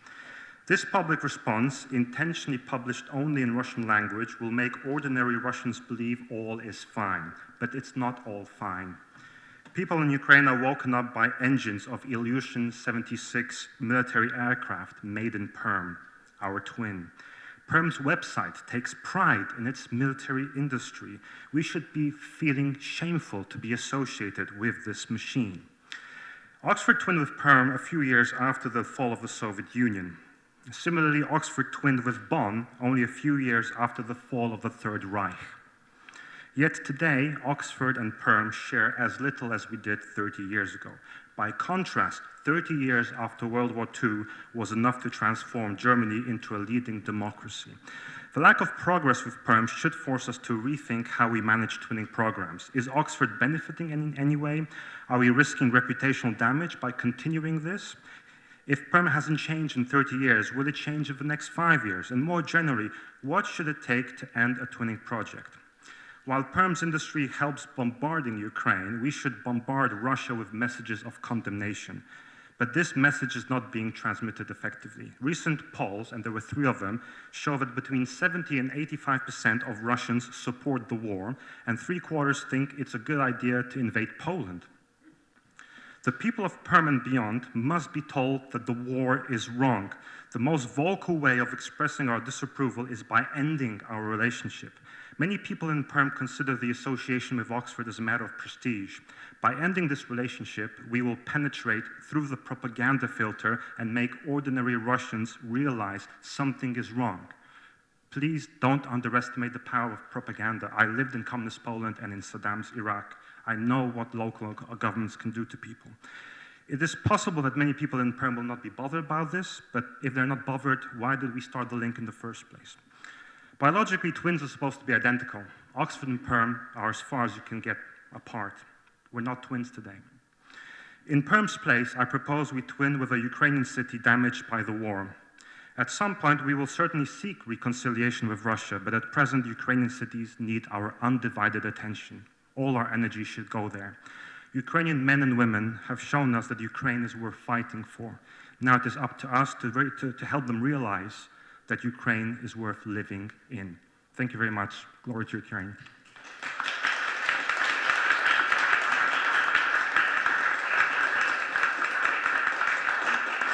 Professor Swintach, thank you very much indeed. Councillor Brown, would you like to respond?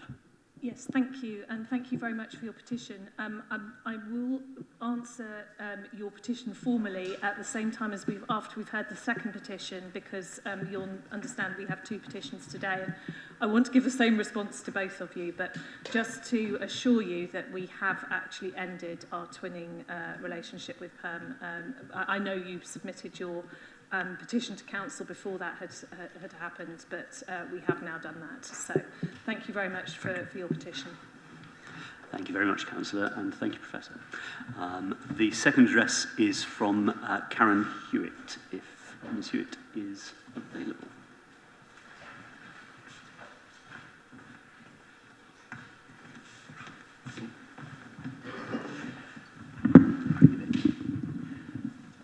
Thank you very much. Ms. Hewitt, you have up to 5 minutes to address this. The floor is yours. Thank you. I'm the chair of the Oxford Perm Association, and I'm here to ask the council to overturn the decision made on the 4th of March to end our twinning agreement with Perm. I know that it will be difficult to persuade you, but please listen to me. Of course I condemn the invasion of Ukraine by Russia. It has caused so much suffering and will cause more.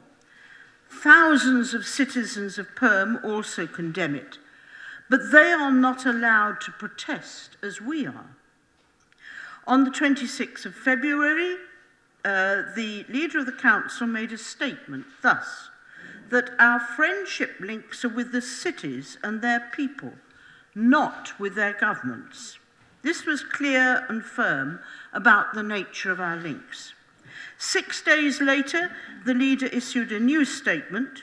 We're taking action to end our twinning agreement until such time as Russia's appalling breaches of international law cease.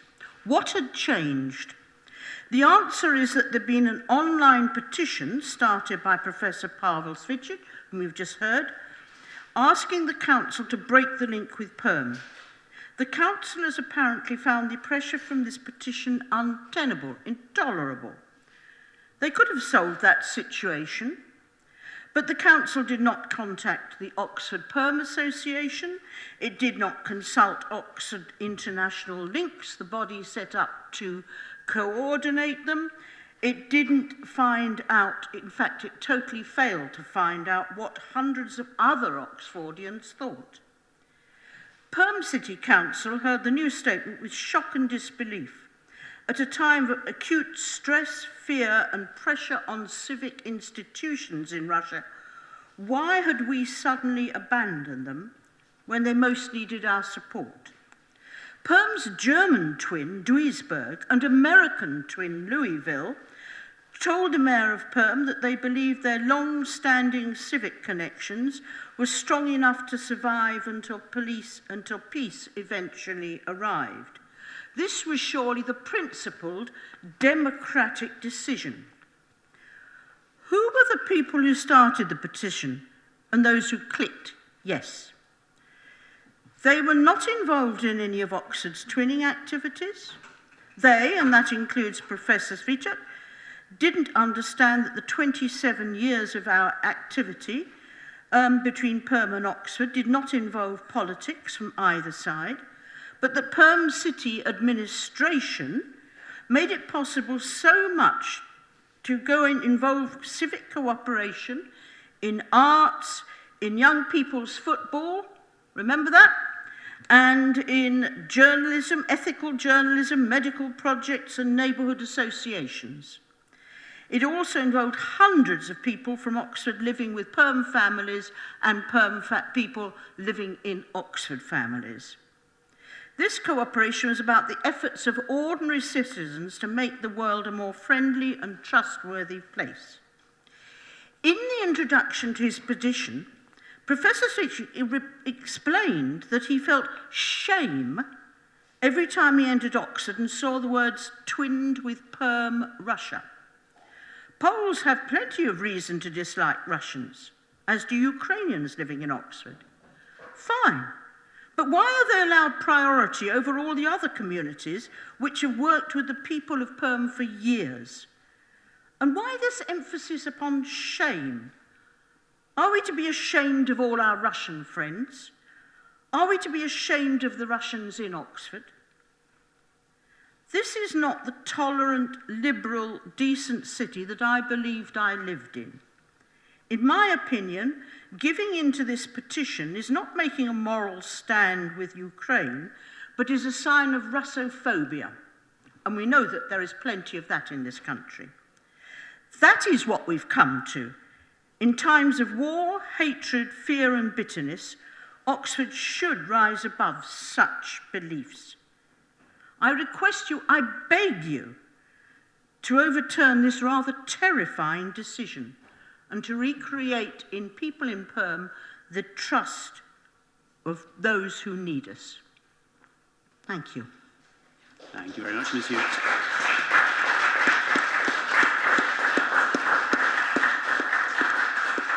Councillor Brown, you have 3 minutes to respond.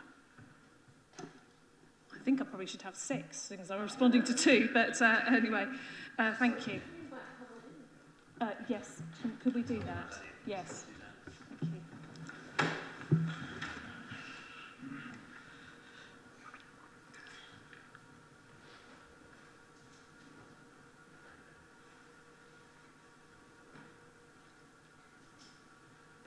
Deputy Lord Mayor, in the interim, can I just, point of personal explanation, I'm a member of the Oxford Perm link. I just wanted to make that clear. Okay, thank you very much, Councillor Cook. Deputy Lord Mayor, so am I. And the same goes for Councillor Malik.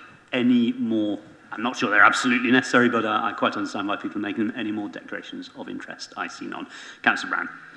Yeah, thank you, Deputy Lord Mayor. And I'd like to start by saying that I think there is an important distinction between friendship links and the formal twinning link, and that is one of the points that I sought to make during the various statements that we have given. Oxford City Council utterly condemns the invasion of Ukraine by the Russian government led by President Putin. We've made it clear that Oxford's friendship links are with the cities and their people, not their governments, and that they and our twinning links have been valuable in building relationships between our city and other countries.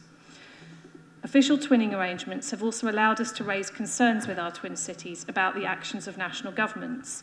For instance, in the past, we have raised serious concerns about the anti-LGBTQ legislation pushed through by Putin's government with the city of Perm, and we also expressed our solidarity for LGBTQ people in Perm.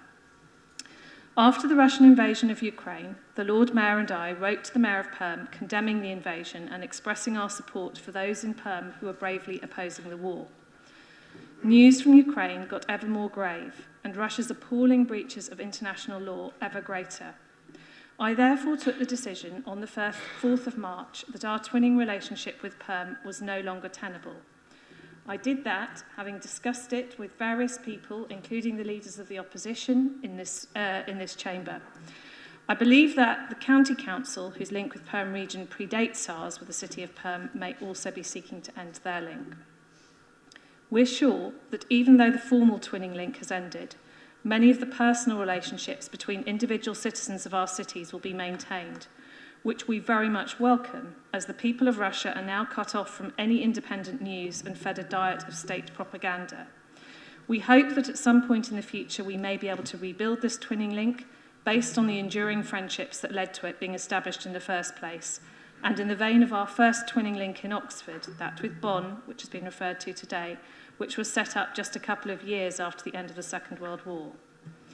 We continue to value our twinning links and have been in touch with our twin city of Wrocław in Poland, where there was already a substantial Ukrainian population and which in turn is twinned with Lviv in Ukraine, to ask how we might support them in their efforts to support refugees. We have also contacted the UK government to say that Oxford stands ready to play its part in supporting Ukrainian refugees. We welcome the news that 2 child cancer patients and their families have been brought to our city to receive treatment and be cared for. Along with the many generous citizens offering accommodation, we are waiting to hear from the UK government how refugees will be brought here and what we need to do in order to ensure their safety and comfort. I would also like to take this opportunity to thank the many kind people in Oxford who have raised funds and sent donations to support Ukrainian refugees. I want also to directly address the call that has come from some quarters to twin with a city in Ukraine. Twinning relationships take time to develop and are made through the genuine connections of dedicated citizens in Oxford with those in another city who wish to reciprocate friendship links. Over the years, we've developed a process to achieve twin city status, which includes setting up a voluntary link that evidences ongoing activity with a cross-section of communities in Oxford and the proposed twin city over a number of years. We encourage anyone who wishes to start the process of international friendship to do so. Very sadly, I do not think that any city in Ukraine is currently going to be able to focus on these sorts of issues as they deal with the huge task of daily survival. My heart goes out to those brave civic leaders, some of whom have been kidnapped by Russian forces for refusing to give up on the task to which they were democratically elected, which is to serve and look after their local populations. Anyone who wants more information on the twinning process can find further details on the Oxford City Council website. I'd like to thank both of our petitioners, both of whom I know made very impassioned pleas from the bottom of their heart, and I completely understand the different points of view. It has not been an easy decision to make. I think it's an important one, and it's a symbol from our city to both nations, both Ukraine and Russia.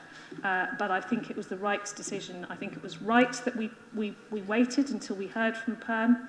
We didn't hear from Perm, but I think it was the right decision, and it's the right thing to do for the city of Oxford. Thank you.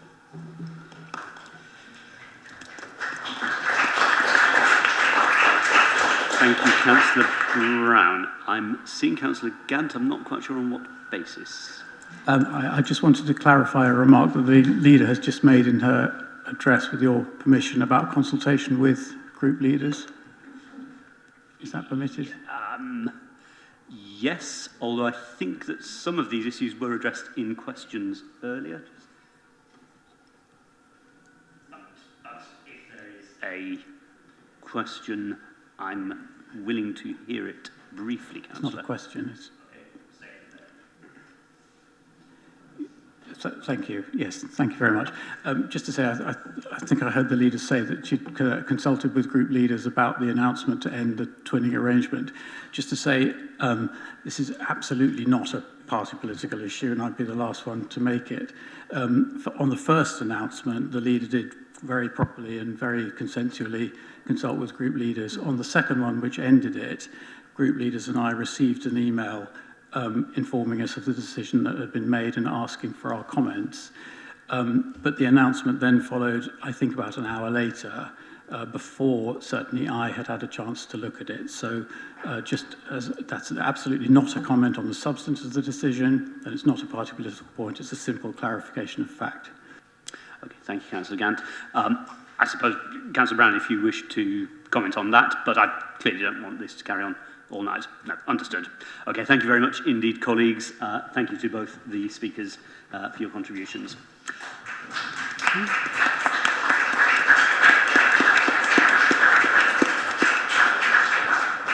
Colleagues, the next address on the agenda is from Nigel Gibson in principle. David, is Mr. Gibson present? Right. My understanding is that Mr. Gibson is not here. It is in any case true to say that the petition from Mr. Gibson is or was to be debated at the next ordinary council meeting in July. I therefore propose to allow this to, as it were, fall and to move on to the fourth of the addresses, this being a question from Alistair Morris. Again, David, supposing that Mr. Morris is present.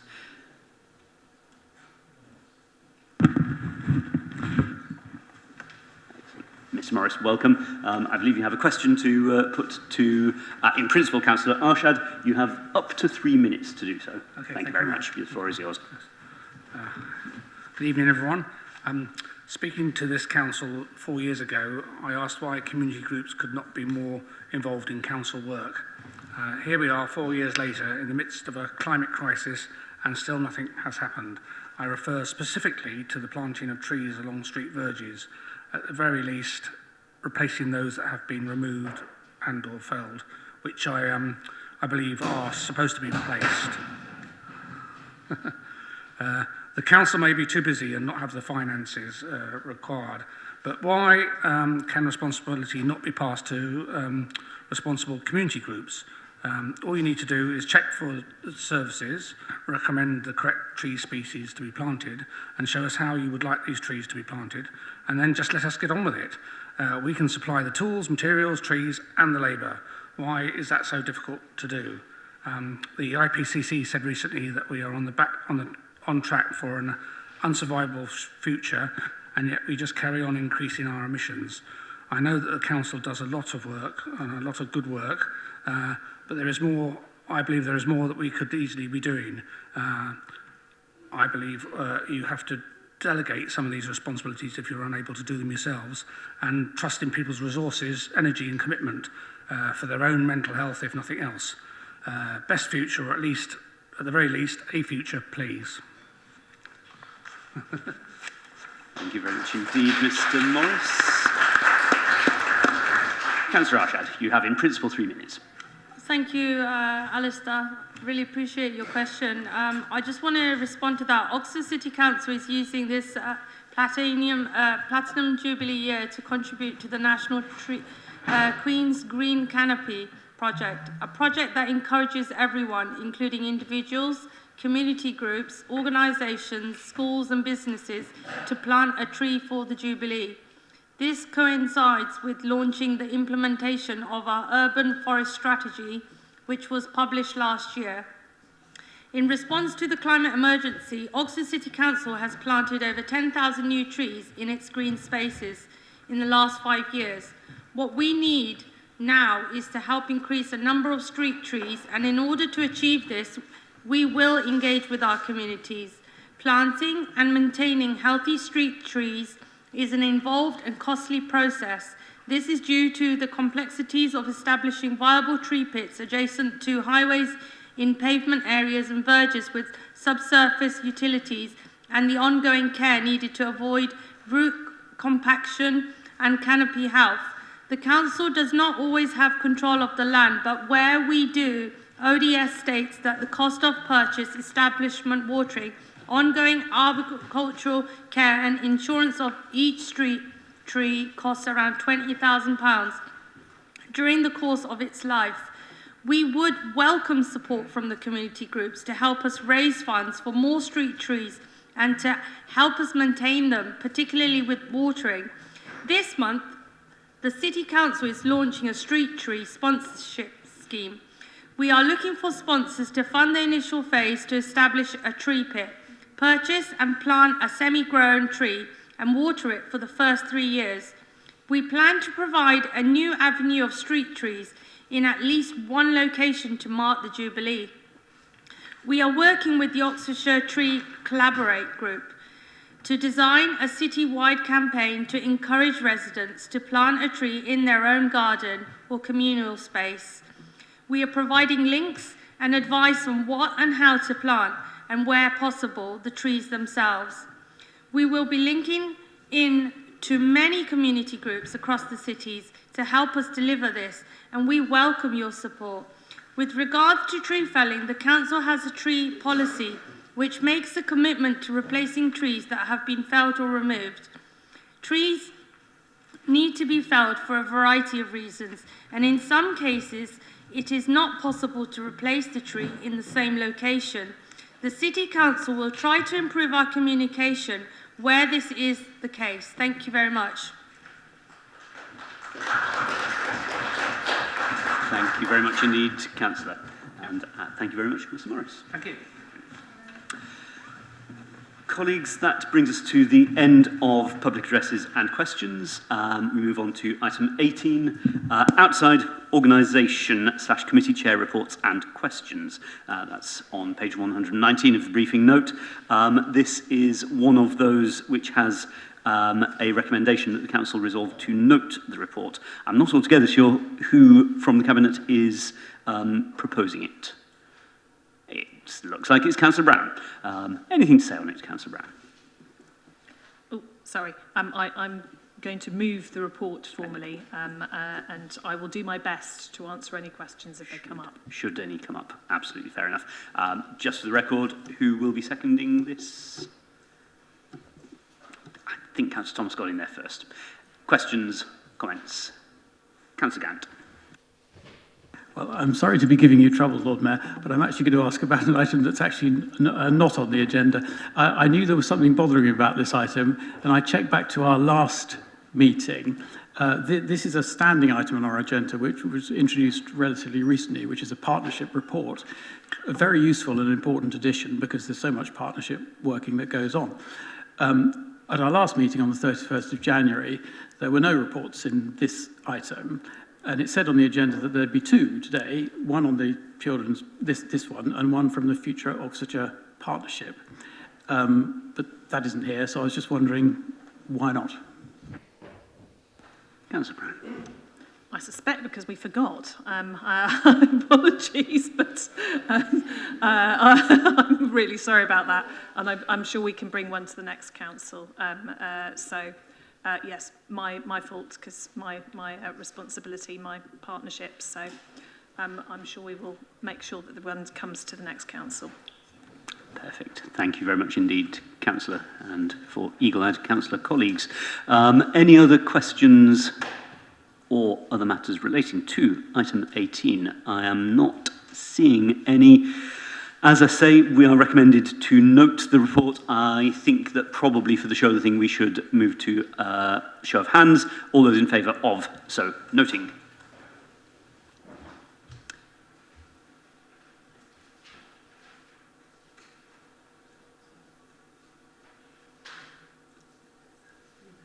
Looks pretty unanimous. Thank you very much indeed, colleagues. Item 19, Scrutiny Committee report.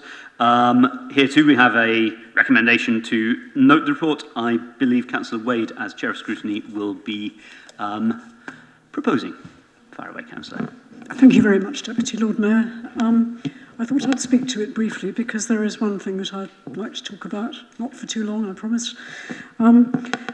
Colleagues, you've had a chance to look at the report before you tonight, and I must thank our Scrutiny Officer, Tom Hudson, who's done amazing work in supporting this committee and preparing our reports. Between 30th January and now, we've had 3 meetings and we've had 8 reports, so we've been working pretty hard.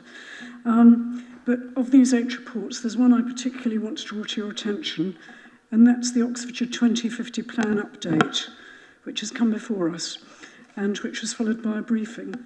Oxfordshire 2050 Plan is a very high-level strategic document which is going to shape our county for the next 30 years. So it's essential that we, the councillors and the public, whom we represent, fully understand and buy into the final text, which will eventually go to the vote of all 5 councils. If it is agreed, it will proceed to inspection and adoption, and it's going to shape the county for a whole generation. So it's possibly the most important thing that any of us are going to be looking at in the next year or two. After we looked at the update report, we realised we needed to know more if we were to make useful recommendations. And so we arranged a briefing for all councillors, not just for scrutiny members, because we realised how complex the projected figures for new jobs and new housing proposed in Oxfordshire 2050 were. We were glad that several of you made the time to come to that meeting, and I can let anybody interested have a link if you'd like me to send it to you. And I really would recommend it. It's good stuff, and certainly takes away some of the mystery from the figures. The plan will come back to us at the first Scrutiny Committee, at the first scrutiny meeting in the new municipal year, when we can expect to have strategic level recommendations that we in Scrutiny will put to the Cabinet. However, this may be delayed because on 15th March last Friday, the Future Oxfordshire Partnership Scrutiny Committee recommended a further Reg 18 consultation into growth numbers. This is a very interesting development. I won't say any more about it now, but you do need to know about that, because it may well hold up the process a bit, but it could be a very worthwhile holding up, so that we get the figures straight and know exactly what's going forward. Finally, our report asks members to put forward topics of particular interest on which scrutiny can then commission reports. What we're saying is that the effectiveness of scrutiny depends on everyone here, identifying what's really important so that scrutiny knows where to focus its energies. So it's over to you now. We want your ideas, and as soon as possible, please, before the end of this year. Many thanks for your time. Excellent. Thank you very much indeed, Councillor Wade. Technically, I believe we should have a seconder for noting of this. Do we have any volunteers to do so? Councillor Chapman as Vice Chair. Do colleagues have questions or other observations? Councillor Hollingsworth. Well, I have an observation, given that much of the report was about the 2050 plan, and the chair of Scrutiny and I have spent many happy hours discussing the 2050 plan and where it fits in the planning panoply, I guess, in between the national planning policy framework and local plans. So I certainly do look forward to Scrutiny's next meeting, where they will attempt to grapple with the strategic implications. What I would say is that, and I said this at the Scrutiny Committee, if the assumption is that there is some form of consultation which will tell you the answer, I think Scrutiny may be waiting a very long time. The consultation on the Regulation 18 stage of the Oxfordshire 2050 plan told us that those who own land and wish to build houses on it are in favour of building houses on it. And it told us that those organised campaign groups who are against the building of housing are against the building of housing. I'm not totally convinced we're going to learn anything new from further pressing those two groups of people to opine further on their particular positions. The challenge I think we all have to face, and this is the message here, is that in the end, as with all planning decisions around strategic level plans, is that we collectively in this chamber, as the other 4 district councils in their chambers, will have to make a decision about what it is that they value most about Oxfordshire's past, its present and its future, and where people and environment and jobs fit into that. And in the end, those are personal decisions, and I think I just want members to reflect on that. No amount of consultation is going to tell you the answer. Thank you very much, Councillor. I'm seeing also Councillor Gant. Yes, thank you. I'd like to thank Councillor Wade and the members of the Scrutiny Committee for engaging with this extremely complicated issue, and one which has generated some very expert and detailed comment from members of the public, agencies, and what Councillor Hollingsworth describes as organised campaign groups, who are, of course, organised because they are members of the public who care about something. And I hope we won't take that as being, in any sense, a diminution of the validity of their contributions. Councillor Hollingsworth gave us an interpretation of the responses to the recent Regulation 18 consultation. As I understand it, the Oxfordshire Plan team has not yet completed the business of analysing those responses, so I think we do need to wait for those. And also, as I understand it, any suggestion for a further round of consultation would be on the basis of a critique and analysis of the information that has already been put out, so not just a repeat of what we've already had. He is absolutely right that this is absolutely crucial about our vision for the future of our county. It is a long document, it has very long supporting documents, but it is vital.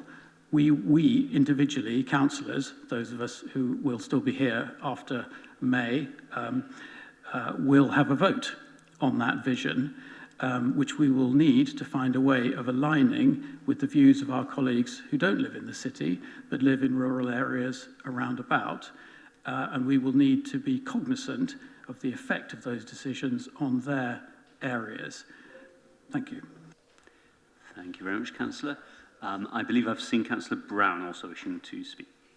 Yeah, I'm just going to directly address that last point, actually, because I don't think we need to be concerned about the views of the constituents of surrounding councils. I think we need to have a view to those of our own.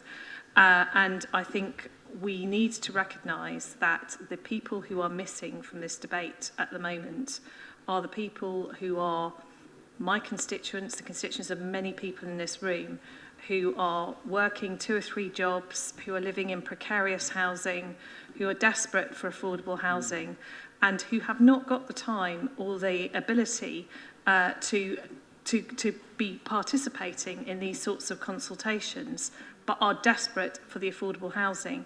We've had some really good discussions, I have to say, across the Future Oxfordshire Partnership, to give you a verbal report on the one that I failed to give you a written report on, about affordable housing, partly through the housing subgroup, which I chair, but also in a joint meeting, actually, of the 2 subgroups, the housing subgroup and the Oxfordshire 2050 Plan subgroup.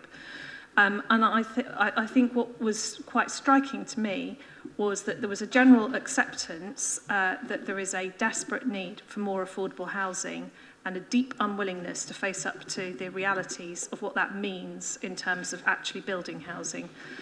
So I think we are going to go through some choppy waters before we get to a final agreement on this 2050 plan.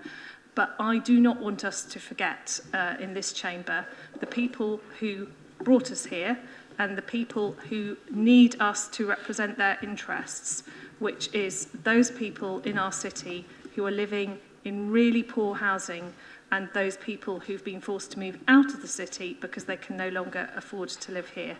And we need to make sure that we take their views into account as well, and they may not be visible in the consultation responses.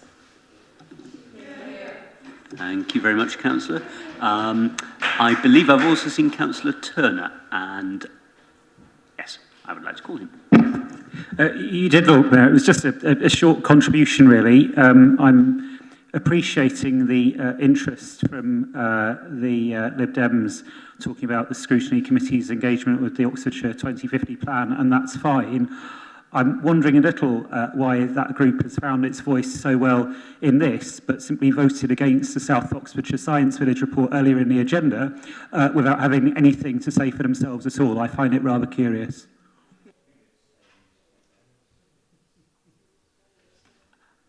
Thank you very much, Councillor. Any more contributions?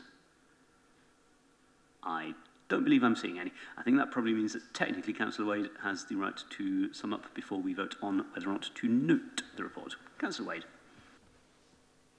Just one point that I'd like to make, if I can stand up, which is that we now have 2 independent reports on growth and on housing. One is the OGNA report that we all know, and the other is a new report, the ORS report. And these 2 reports are both important because they both come to a different conclusion.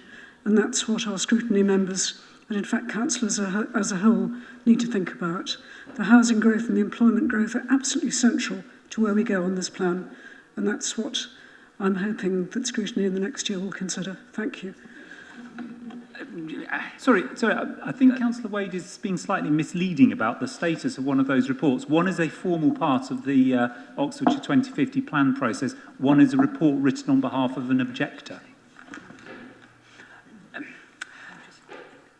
Okay, I think we may have reached the end of any useful light that can be cast on the matters. I wouldn't want any point. Current or future Scrutiny Committee member to be misled as to what one of them has been written for. My expectation is that a wish was being expressed more than anything else. Colleagues, may we move to a vote on whether or not to note the report that is before us. We'd probably better have a show of hands. Those in favour? Ooh, you dangerous radical, Hollingsworth. No. I take it back.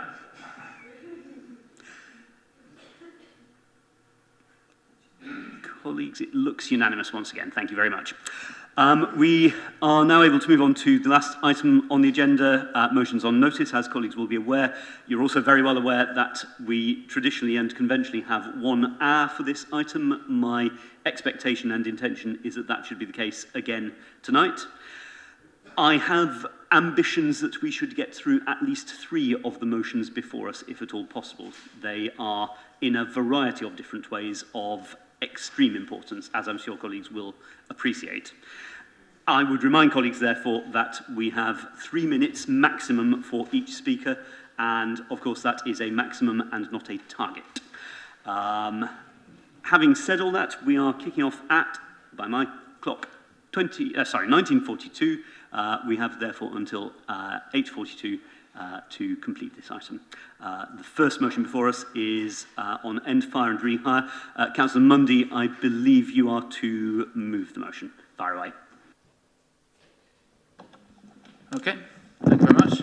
So imagine being threatened with the sack, only to be told that you continue to work for that company that you've given your time and hard work to for years, only if you accept worse pay and conditions. This is fire and rehire. Fire and rehire is not new, but it has had a reported increase in recent years since the start of the pandemic, according to research by ACAS and TUC.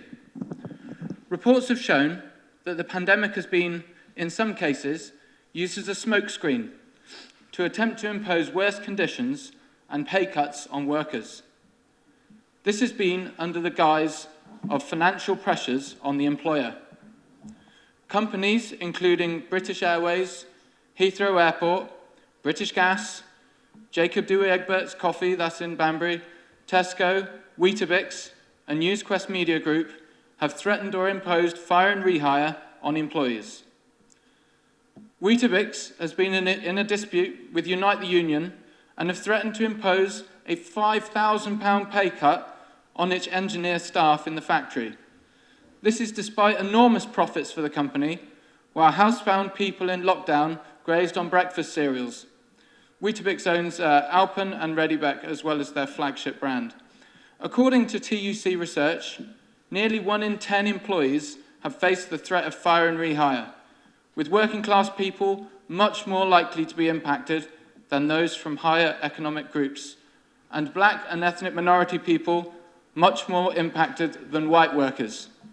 Therefore, this brutal treatment of contracted workers serves to exacerbate deeply ingrained barriers and inequalities in our society. With the cost of living crisis, with fuel bills more than doubling in recent months, it is more important than ever to protect the welfare and livelihood of our workers. Our workers simply cannot afford to be robbed of their pay and terms, and it is vital that we back our unions in fighting for their members. MP Barry Gardiner launched the Private Members Bill calling for a ban on fire and rehire last year at the Jacob Dewey Egbert's factory picket line. But this Tory government pushed out Barry Gardiner's Private Members Bill in a decision that now looks shocking and unjustifiable. County Hall passed its own fire and rehire motion at the end of last year, and the more local authorities that show that they're making a stand with workers on this issue, the clearer it will be that we do not have to stand for attempts to erode our hard-fought terms and working conditions. Which is why it is important for us to pass this motion and show our support for workers in Oxford. And this is all before we get to the unbelievable decision by P&O Ferries to sack more than 800 employees on the spot as a ruse to save money. The Dubai-based company DP World chose to pursue a Dickensian approach to industrial relations. Reports suggest that this government was aware of the sackings before they were announced, as well as the plan to use exploitative practices to take on cheaper employees. Okay. If you could wind up now, Councillor, you've had about 3 minutes or a bit more. The TUC states that these events show that UK employment law urgently needs strengthening, to penalise bad employers. So I urge you to support this bill. Thank you. Thank you very much. Thank you very much, Councillor. And Councillor Thomas, I think I'm seeing second. Yeah, thank you, Deputy Lord Mayor. If there's one thing that sickens me to my core, it's the power imbalance between the workers who have kept this country running during the pandemic and the bosses, often on obscene salaries, treating them disposably. It's clear to my mind that fire and rehire is the result of a deliberate erosion of workers' rights and attacks on the unions that we've seen under successive Tory and coalition governments. As we've just heard, 1 in 10 workers have already been threatened by fire and rehire tactics, and many more are likely to be under threat now furlough has ended. These tactics represent an unacceptable abuse of power by employers. Disgracefully, many have been emboldened by the pandemic to worsen contract terms and conditions and do away with protections. If this practice is allowed to continue, then what good is your contract of employment? Councillor Mundy's motion is a regrettably timely one. As Councillor Mundy rightly points out, last week, with just 30 minutes' notice, 800 P&O employees were sacked by a speech in a pre-recorded Zoom meeting. This is a disgrace. This will impoverish families. This is the state of workers' rights in Tory Britain, where the law protects bosses, not workers. We are now learning from the Transport Salaried Staffs Association that P&O encouraged staff to apply to the agency whose workers would replace them to continue their employment. I'm sure I'm not the only one that sees the similarities between this dodgy practice and outright fire and rehire tactics.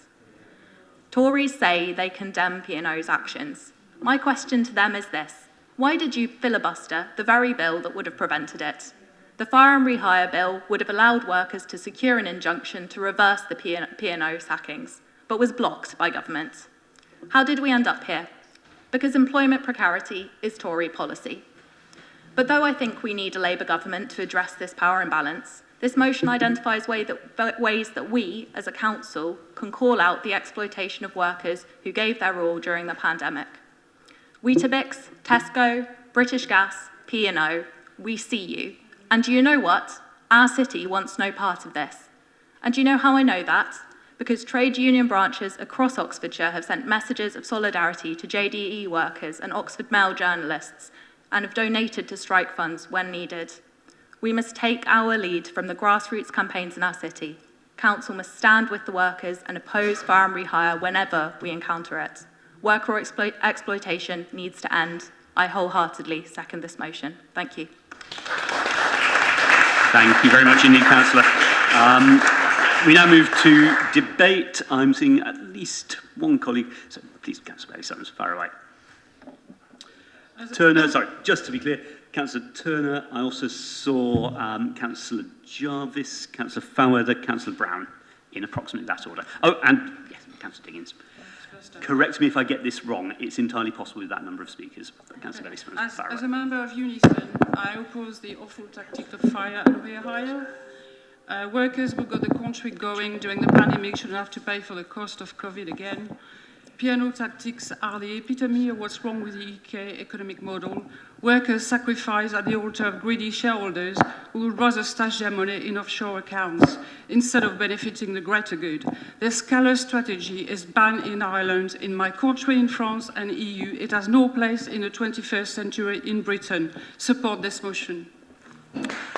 Thank you very much indeed, Councillor. I believe the next Councillor I saw was Councillor Turner. Please fire away. Thanks very much indeed, Lord Mayor, and thanks to the proposer and seconder of this motion. I think I wholeheartedly support it, as we all do. And one of the things which just strikes me is that this will get more acute. I think it will, just as Imogen said, get more acute if there isn't proper legislation on this as we come out of the pandemic, as some employers sadly take advantage of this sort of opportunity. But also, the impacts will get even worse with the rise in energy bills. I'm already talking to people in my patch who are deeply fearful of what will happen when the energy bills go up.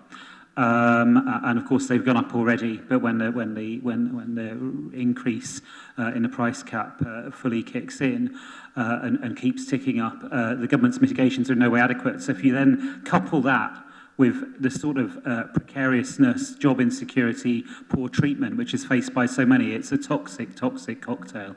It really is. One other comment, I think the reference to council contracts is timely and helpful. We obviously already look carefully at social value. We have our minimum wage clauses and so on.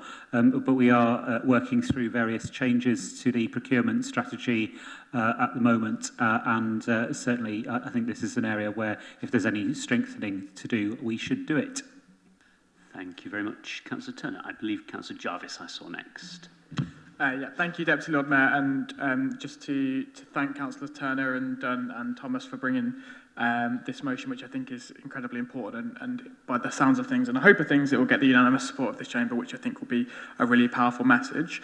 I just wanted to mention a few things just to contribute briefly. The first being, I think it's important not to see the issue of fire and rehire in isolation from a range of other practices that our employers are engaging in at present and over recent years that have increased the precarity that working people face, whether it be zero-hours contracts, whether it be pushes towards the gig economy, bogus self-employment, and so on, which as a whole package in combination with fire and rehire are really undermining the security that people should be able to experience and feel in work, whilst also undermining the trade union movement and workers' rights more broadly.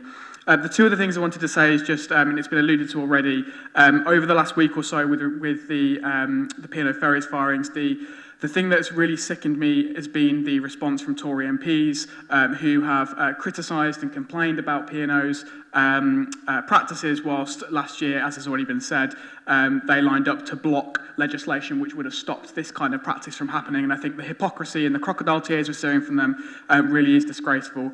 And the last thing I wanted to say really is just to celebrate the resistance that we're seeing to this practice across the country, because right up and down the country right now, workers are organising in my union, United, and other unions as well, to fight against this practice. And I think that the efforts that we're seeing in this council chamber, the efforts we're seeing from organised labour will defeat this scourge, and it would be great if we could add our voice to that today. Thank you very much indeed, Councillor Joyce.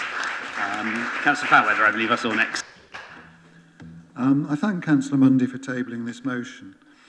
The practice of fire and rehire is both disgraceful and immoral. The attempted use by big employers like Weetabix, British Gas, British Airways, and even the Girls' Public Day School Trust is symptomatic of much that is wrong with the senior management of many companies. It shows a complete lack of understanding of the importance of loyal employees being treated fairly. The Chartered Institute of Personnel Development strongly deprecates this practice in its advice to HR directors and managers because of the negative effects on employees and customers' views of an organisation. Research carried out here in Oxford by the Said Business School showed that employees who were treated well and felt happy in their jobs were 13% more productive. This statistic should be enough to convince anyone of the economic damage that fire and rehire would do to an organisation. I and my colleagues fully support this motion and commend it to the Council. Thank you very much indeed, Councillor. Colleagues, I have, if I've not got it wrong, 4 more people on my little list. Councillors Brown, Diggins, Rahman and Arshad. My feeling is that that will be sufficient to establish the view of Council. Have I missed anybody? If so, speak. Yeah, Rahman, I believe I said. Councillor Walcott, you also would like to? I'm willing for that to happen, but with 5 more speakers, I think that may be enough to establish some sort of an overview of Council's views. Councillor Brown, I believe, is next. Thank you, Deputy Lord Mayor. I can only agree with many of the previous speakers. I think it's interesting. This motion has been to Council a few times, but never has it felt more timely than our taking it today, so soon after the appalling sight of P&O and their disgraceful behaviour towards their employees. And perhaps in a strange way, we almost ought to thank P&O for actually bringing this practice into public view, because I think what it really did expose for many people was the really appalling behaviour of some big employers. And I mean, the sheer inhumanity of bringing people together and sacking them en masse by Zoom was really quite something else. And I genuinely hope that P&O suffer the financial consequences of this appalling action. But I also hope that the Conservative MPs who voted against the fire and rehire bill properly suffer the consequences of their actions as well. And I think we did see some of that on the picket line in Dover with the Tory MP, Natalie Elphicke, rightly being held to account by her constituents for seeking, with an absolute unbelievable nerve, to join a picket line and to pretend she was on the side of the workers when she had failed to support the bill that might have saved their jobs. And that was just some of the sheer hypocrisy that is going on currently from our Conservative government. The Conservatives have now admitted that they actually just opposed it because it was a Labour bill. It was just a political decision. It didn't really matter, even if they agreed with it, which who knows whether they agreed with it or not. It seems unlikely to me, but they now claim that they might have agreed with it. But they didn't support it, and that's the key thing. If they really supported it, they would have supported it. They would have allowed the bill to go through and protected people's employment rights, but they didn't. So we know who to hold accountable for this. We know who to hold accountable for all those people losing their jobs. It's our Conservative government. Thank you very much, Councillor. Councillor Diggins, I have next. Yeah, thank you. I just want to say I completely support this motion, and I just want to spend a bit more time on Conservative hypocrisy, actually. Councillor Thomas was completely correct when she underlined the impact that this is going to have on the families of those workers and the workers themselves, and we've seen this time and time again in places closer to home, as this motion has outlined, and that we must do all we can as a council in the absence of the government doing the right thing.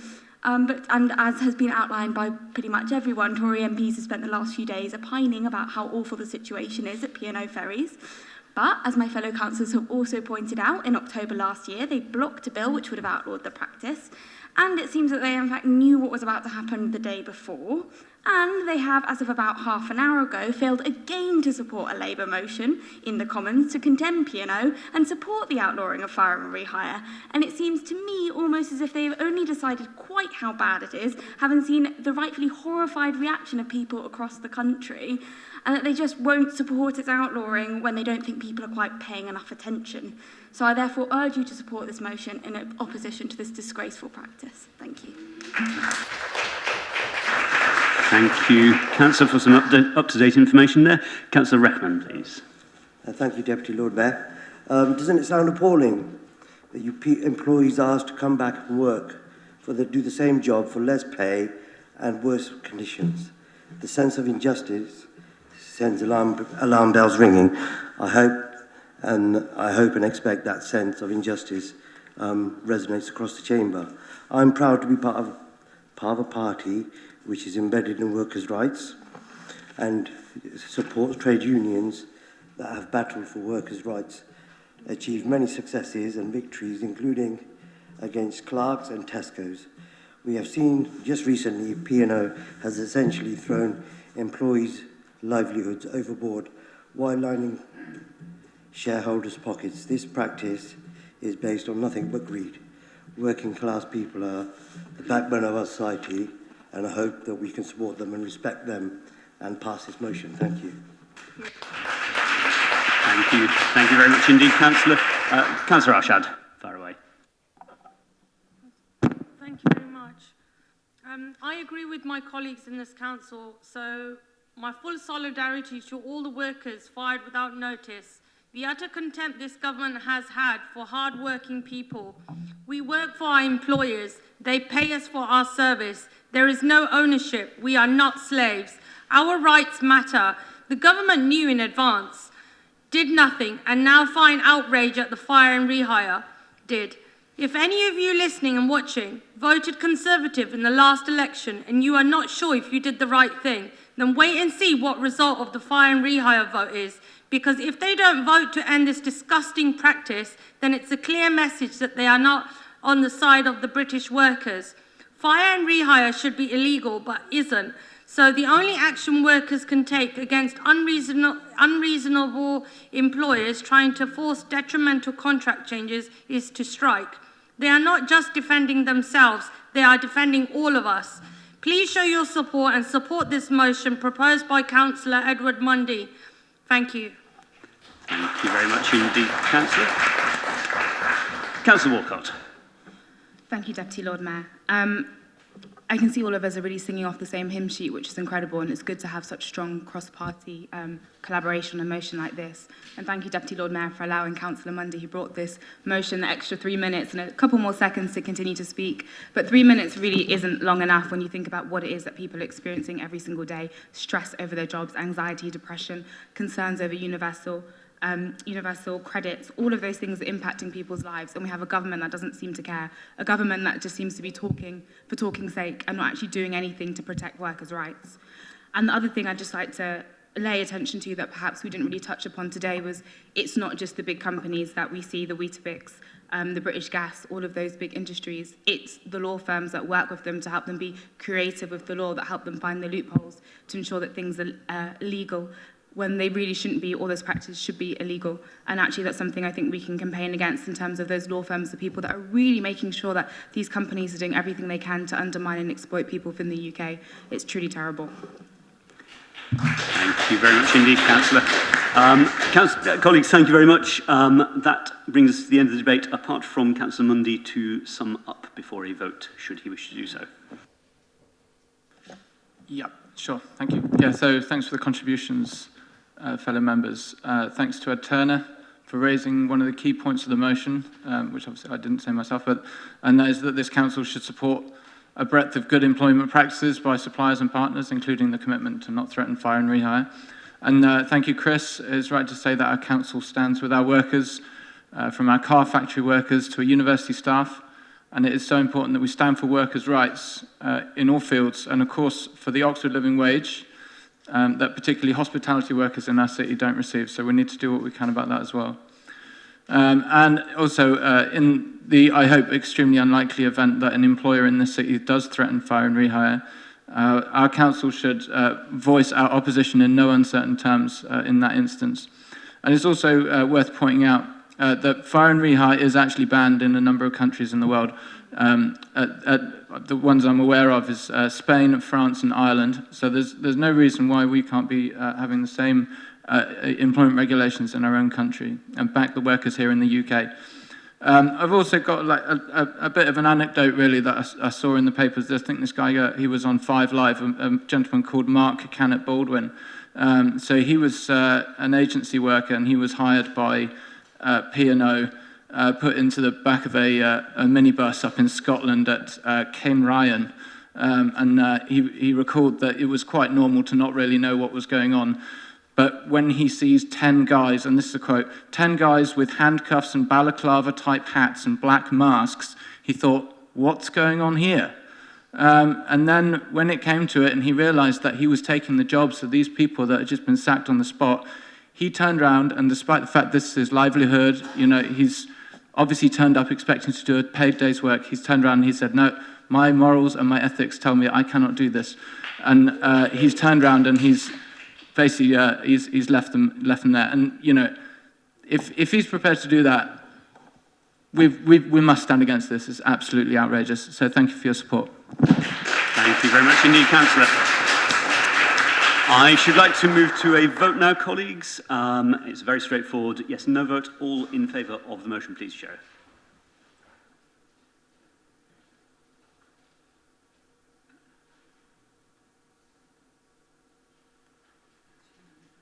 And that is unanimous. Thank you very much indeed, colleagues. Thank you for a very good debate. We are just barely on track to get in 3 motions. I'm still very, very keen to do so. My understanding is that motion B is not being moved at this. In principle, I believe, Councillor Wade, to announce the fact, though I think probably not to do very much more than that. Councillor. Yeah, I'm happy to withdraw the motion. I was approached by 2 of my colleagues, Green and Labour, asking me to withdraw it because the time wasn't right at this particular council. It will come back at the next full council meeting. Thank you. Understood. Thank you very much. That brings us on to motion C, opposition to the privatisation of the Vaccine Manufacturing and Innovation Centre. Councillor Jarvis, I believe you are down to move. Fire away.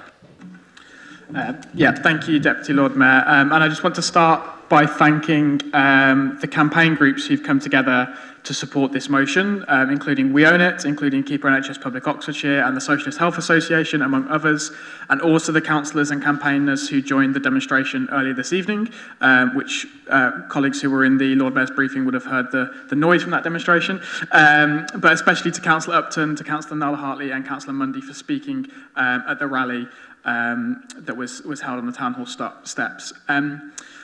So throughout the COVID-19 pandemic, we've learned, I think, 3 really important public health lessons. The first is that the UK government was woefully and unnecessarily unprepared to handle a pandemic of this kind. Secondly, that public investment and a publicly owned health service have delivered the protection and the public health response that we needed. And finally, that privatisation is a word that is synonymous with disaster. So we've seen companies like Serco make millions off a failed contact tracing system. We saw the privatisation of the NHS supply chain, which left our healthcare workers with inadequate and insufficient PPE. And we saw private companies completely bungle the initial phase of the testing programme. So while the government handed out contracts to their mates, hundreds of thousands of people lost their lives. Now, the Vaccine Manufacturing and Innovation Centre should, in its very, very design, recognise and learn these lessons. So currently it is jointly owned by public universities, it's sitting in public hands. But the plans to sell off this crucial asset demonstrates just how few of those lessons have really been learnt. Because this sell-off would mean that a vital strategic asset would be handed over to the private sector. The result? The bottom line of private companies put above public health in the UK and across the world, drives for innovation replaced with drives for profit, a significant reduction in our preparedness for future pandemics. This sell-off is ideological, it's damaging, and it's dangerous. It should be stopped, and the City Council should make clear that we stand in opposition to this disastrous privatisation. So I hope all councillors will make that clear by voting for this motion, and indeed the amendment from Councillor Aziz, which we are happy to accept. Excellent. Thank you very much indeed, Councillor. And I urge colleagues to note in passing the acceptance of the amendment, which makes the whole debate significantly simpler. Do we have a seconder? Councillor Peck. Excellent. Thank you, Chris, for proposing this. And I think, before I start what I was going to say, it's interesting to think about how this links to what we've just discussed about fire and rehire.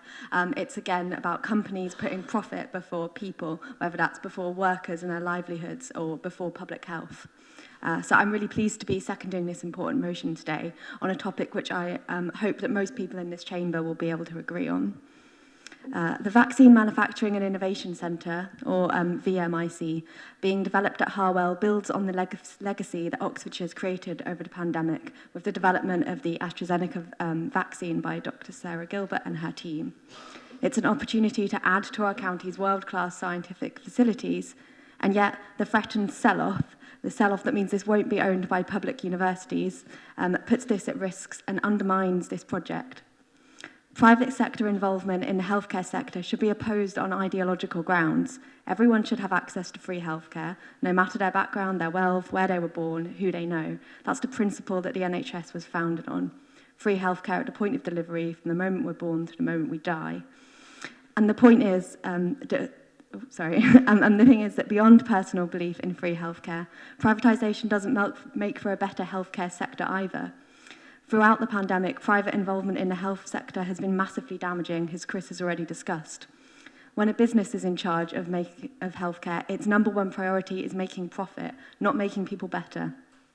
Allowing the VMIC to pass into the hands of profit-driven companies will reduce the efficacy of the centre, inhibit its ability to deliver proper preparedness for any future pandemics, and reduce the innovation in vaccine manufacturing that the centre was designed to achieve.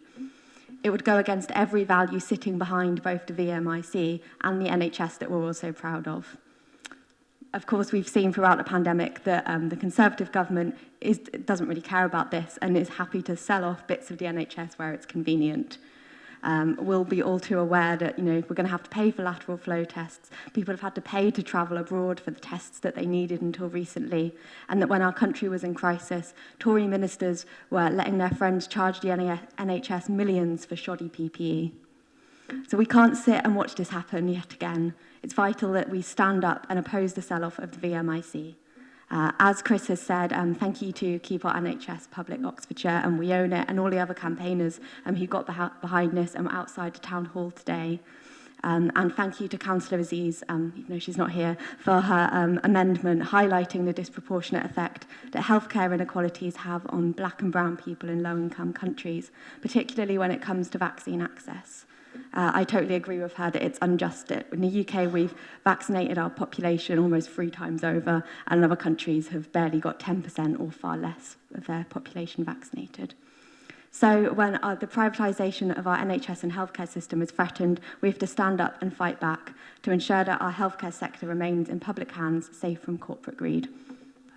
Thank you very much, Councillor. That was almost exactly on the nose. I've seen Councillor Bailey-Summers, Councillor Rowley, Councillor Foulweather and Councillor Upton thus far. And now we also have Councillors Mundy and Hunt, I believe. No, sorry, Hall. Apologies. Coyne. Now, of course, yes, you're sat in an unexpected position, Councillor. My apologies. Fire away, whoever's first. Councillor Bailey-Summers, I believe. The private sector should not manage a YMIC. Public money was involved in the research and manufacturing of the vaccine, which was delivered by staff working in universities. Working in the NHS, I deplore how much this government is bent on privatising everything related to healthcare. Every time healthcare services are being privatised, the emphasis is on maximising profits and minimising care, creating a two-tier system, one for the haves and the other one for the have-nots. So this council should oppose this decision. Thank you very much indeed, Councillor, especially for your admirable succinctness. Councillor Rowley. It's really good to see this motion come here and all the people who were gathered outside to support it. Because as citizens of Oxford and indeed as citizens of Great Britain, we can be tremendously, tremendously proud of the work that has gone on vaccine development and production in our city over the past 2 years. I have, by a strange coincidence, from the window of my living room, I can see the Jenner Vaccine Centre, and from the window of my office, I can see Oxford Biomedica. And those two organisations were brought together early in 2020 by the VMIC to establish the first consortium for producing the Oxford vaccine. That is something that was made possible because it was public sector led. It was made possible for the vaccine to be kept much more affordable than the other leading vaccines. Because it was public sector led, they were able, by heroic efforts, to increase their vaccine production capacity by a factor of 20, which made possible the rapid rollout of vaccinations that we saw. All this being so, what kind of government of any ideological persuasion would then immediately turn around and sell the VMIC? I mean, perhaps they were at a cheese and wine party, well, an illegal cheese and wine party when they made the decision. But drunk or sober, it's clear that they have no respect for the heroic efforts that have been made by so many people, and they have no self-respect. This is a group of people for whom humanity, morality, patriotism and the public welfare are equally meaningless, apparently. It's an absolutely vile decision, and I hope that this motion will be supported unanimously. Thank you very much, Councillor. I believe Councillor Fowler was next on the list. Thank you, Deputy Lord Mayor. I thank Councillor Jarvis for bringing this motion to Council, which I and my colleagues strongly support. This facility, as has already been mentioned, was established in 2018 because academics at 3 leading UK institutions, including Oxford University, were concerned that breakthroughs in vaccine research were not being converted into large-scale manufacturing plants sited in the UK. They were also worried that in the event of a pandemic, the UK would not have sufficient vaccine production. Strangely, prior to World War II, the then Conservative government built shadow factories for essential armaments so that production would continue in the event that existing factories were bombed. We need similar strategic thinking and long-term planning from our current government, but it seems unlikely to happen. If this facility is sold off to a private company, this would negate the reasons it was built in the first place. Dame Sarah Gilbert, the lead researcher for the Oxford AstraZeneca vaccine, said, "A fully functioning VMIC would have been game-changing for the Oxford team in making larger stocks for clinical trials rather than working with multiple manufacturers." I call upon councillors to support this motion. Thank you very much, Councillor. I believe Councillor Upton was next. Thank you, Deputy Lord Mayor, and thank you, Councillor Jarvis. What is wrong with this government? I mean, seriously, what is wrong with this government? If you had just put out a fire, would you sell off all your fire engines? If you just completed any major collaborative effort, would you suddenly sell off all your assets that had helped you achieve it? Of course you wouldn't. I genuinely cannot understand it. This centre was conceived before the pandemic as a collaboration between several universities, the government and partners in industry. And the value of this kind of public-spirited altruism mixed in a partnership with the best scientists in our universities, backed by government funding and linked to some industrial capacity, was clearly recognised back in 2018. Then we had the pandemic and we saw its incredible value. We saw the success of that approach, that of the University of Oxford teaming up with AstraZeneca to develop and trial a vaccine at incredible speed, then get it manufactured, rolled out across the UK and across the world. I mean, wow, wow. Any sensible government would see that and want to replicate it. But what does our Tory government do? A government that is driven by the ideology of outsourcing and seeing profit as the only motive.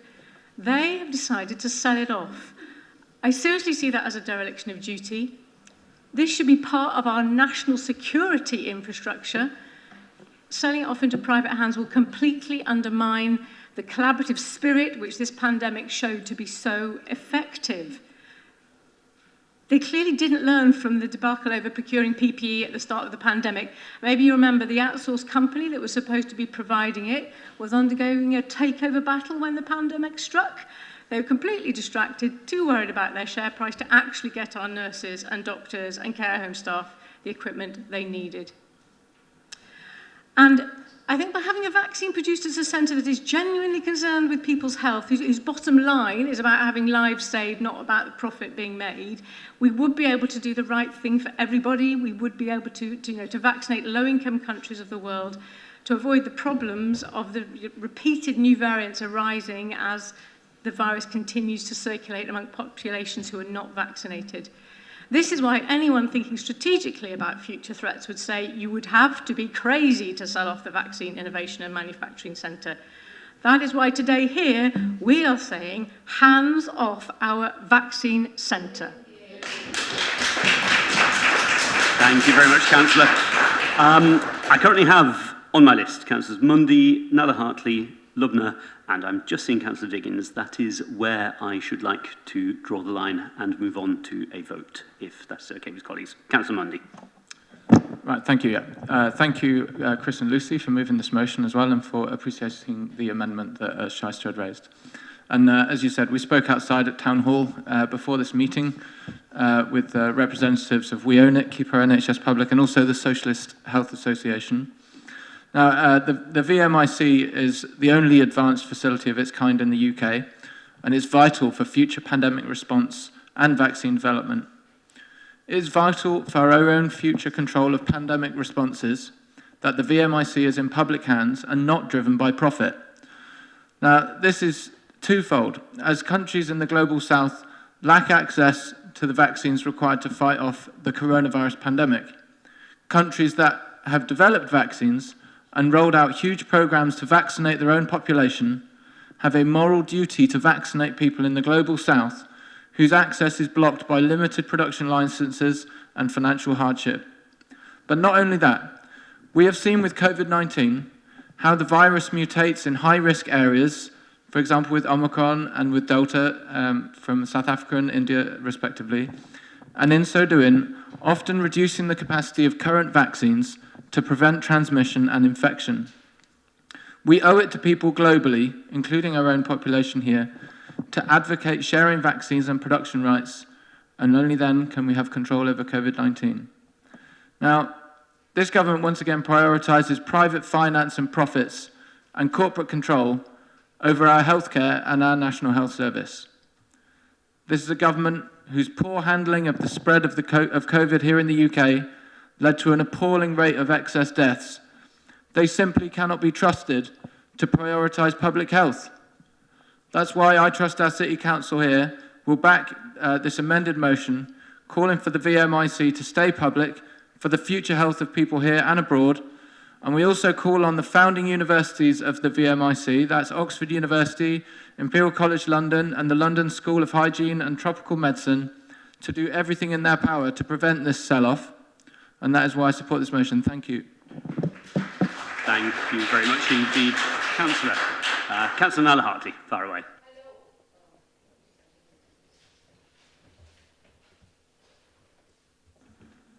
Hi. Okay, sorry. This government described the VMIC as a highly specialized facility that can respond to pandemics by producing millions of doses quickly. The wisdom of this investment became obvious in April 2020 when funding for the VMIC and other public initiatives were ramped up and huge constructions of a 74,000 meter square were enacted using public funds. So why is this key UK vaccine infrastructure being sold off? The VMIC is a public entity paid from taxpayers' money. Its innovative, swift response to the vaccine manufacture is a state of the art, a global innovation that has proven its usefulness at the moment in history when lives mattered more than ever. I have led on the Why Vaccinate events, when all communities, black and white, were facing the worst consequences of not knowing whether to take the vaccine or not to take it, on whether there will be enough vaccines.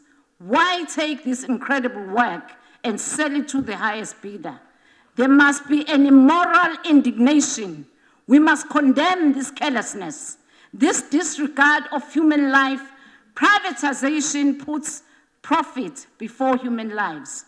This is nothing but short of state capture of public assets. This public utility has cost 200 million investment, and now this government is squeezing it and selling it to the highest bidder. Thank you, Councillor Jarvis, for bringing this motion. I support it. Thank you very much indeed, Councillor. Councillor Lubner, I believe you're up next. Thank you very much. Just one moment, sorry. Okay.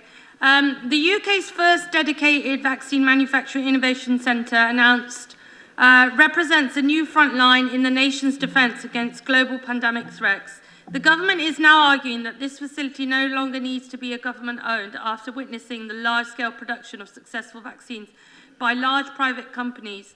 In this continuing age of austerity, ministers are seeking to recover some of the millions previously invested by selling off this facility.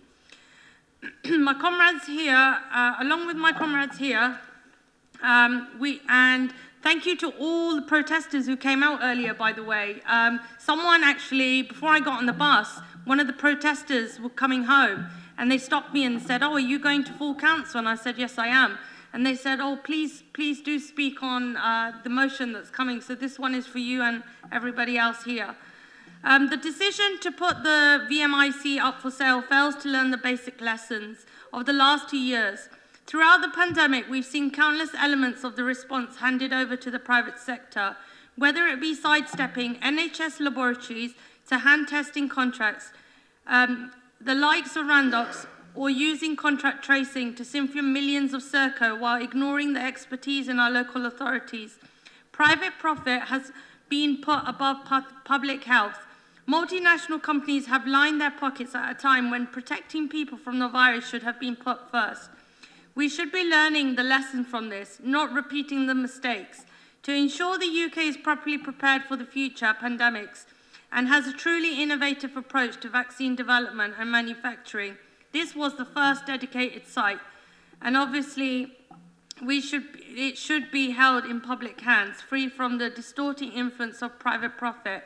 Liz Perrotts of Key Power NHS Public Oxfordshire has written this, and I just wanted you to all hear it. Thank you. Thank you very much indeed, Councillor.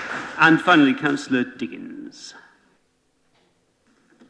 Thank you. I just wanted to very quickly touch on what Councillors Upton and Mundy raised about kind of how the motion knits together as well, and how the sort of presence of this centre is really important in making sure that we can roll out the vaccine to the world, because I think one of the key things is the focus of the Oxford vaccine was about making sure it was something that could be rolled out in countries which had limited infrastructure. So that was considered in how much the vaccine needed to be refrigerated, how it could be transported. And I think it's really important that, as Councillor Upton outlined, we have things that are people-focused and health outcomes-focused rather than profit-focused, in order to make sure that sort of those are the things that are fundamentally being prioritised, as well as sort of making a lot of money. So yeah, thank you. Please support this motion.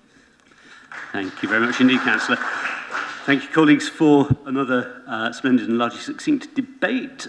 Councillor Jarvis, to sum up, should he wish so to do. Yeah, thank you, Deputy Lord Mayor. I'll be relatively brief. I wanted to start with a bit of reflection on the debate, actually, in that I first sort of started campaigning against privatisation around 12 years ago, and at that point, the response that anti-privatisation campaigners would get in sort of mainstream public life was that we were ideologues, that we were naive, that we didn't understand the need for the innovation of the private sector in public services. And I'm actually really warmed that across the chamber this evening there has been a complete rejection of those arguments, and there's broad support for the idea that public services are best placed to be in public hands. And I want to thank everyone for the contributions along those lines. The other thing I wanted to just note was that I think it's been great that we've heard a consensus really on a number of points on this motion. The first being that public health should always be put ahead of private profit. We've heard consensus around the role of the public sector and the crucial role the public sector plays in strategic planning on the big issues that as a society, as a country, as a world we face. That public investment, ownership and delivery are absolutely vital for public services, and also that the Tory government have consistently, throughout the pandemic and throughout various projects of privatisation, supported their mates in the private sector over people and over the public at large. And I'm hoping today that we will vote for this unanimously, and this is part of a wider conversation that I think there's been a learning during the pandemic, that the public sector, the adage that we've heard over the last 40, 50 years of the scourge of Thatcherism, that the private sector is good and the public sector is bad, is something that we definitely need to put in the past. And the learning of the pandemic is that the public sector actually is absolutely vital for protecting people in public health, in public service delivery, and I urge you all to vote for this motion. Thank you very much indeed, Councillor Jarvis. Colleagues, we once again have a straightforward yes-no vote ahead of us on the motion as amended. All those in favour, please show.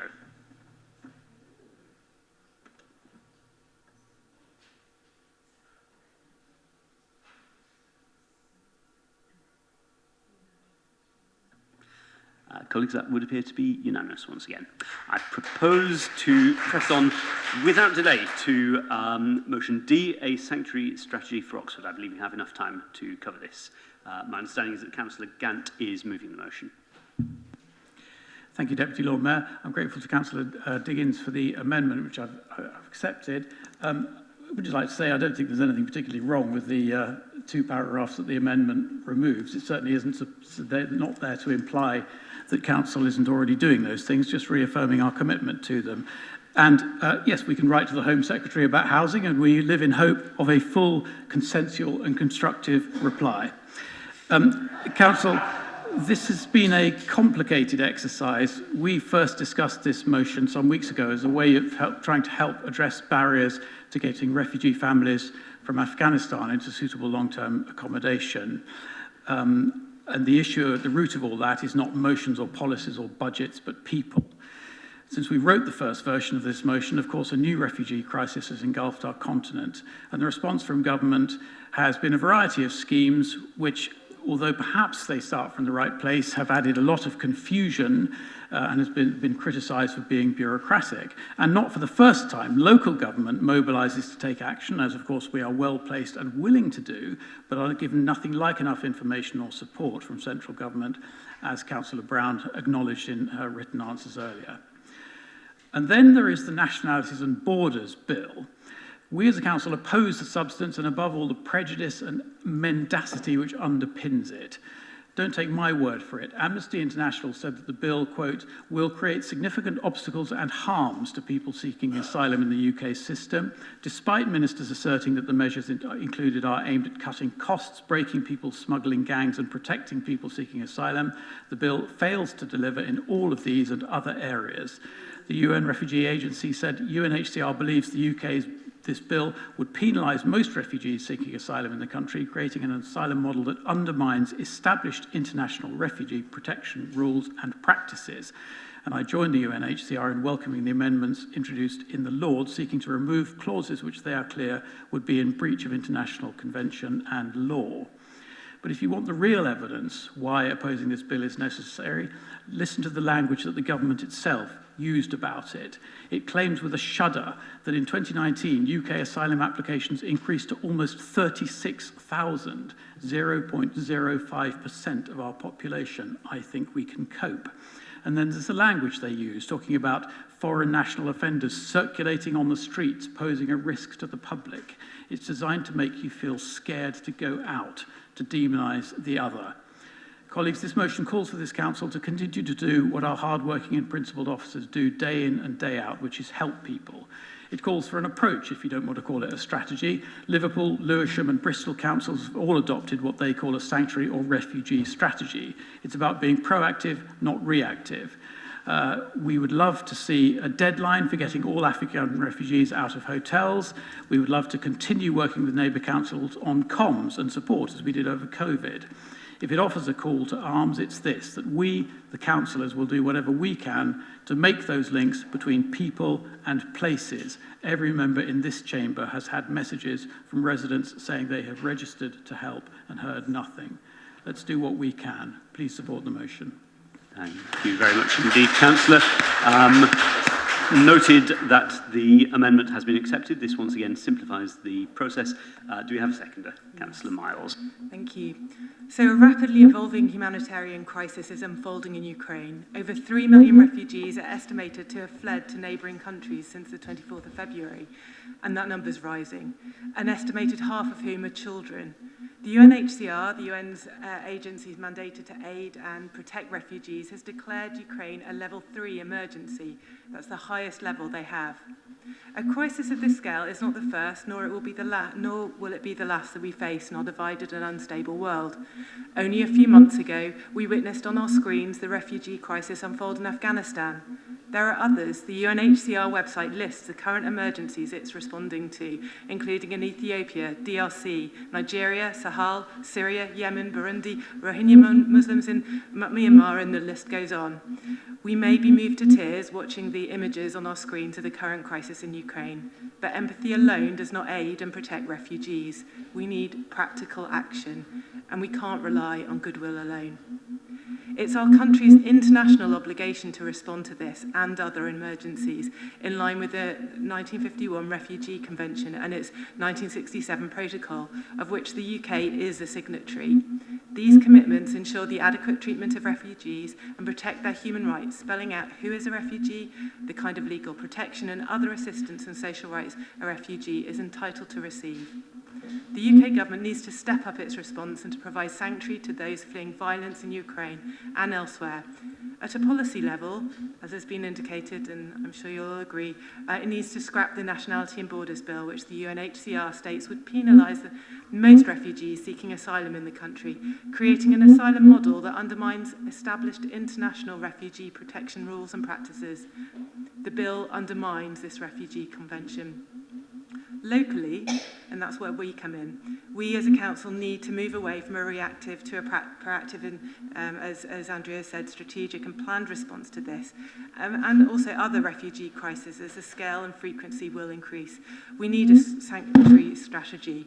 Working across councils, and that's within Oxfordshire and beyond, and with service providers and the third sector to provide housing, education and healthcare, and in particular mental health support, such a strategy will enable us to fulfil our international obligations and allow us to be both agile and also more effective in our response.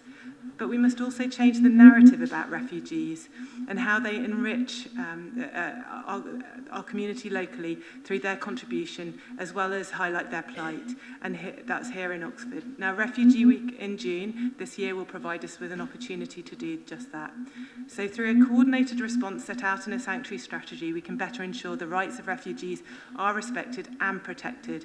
And it's for this reason I second the motion today. Thank you. Thank you very much indeed, Councillor.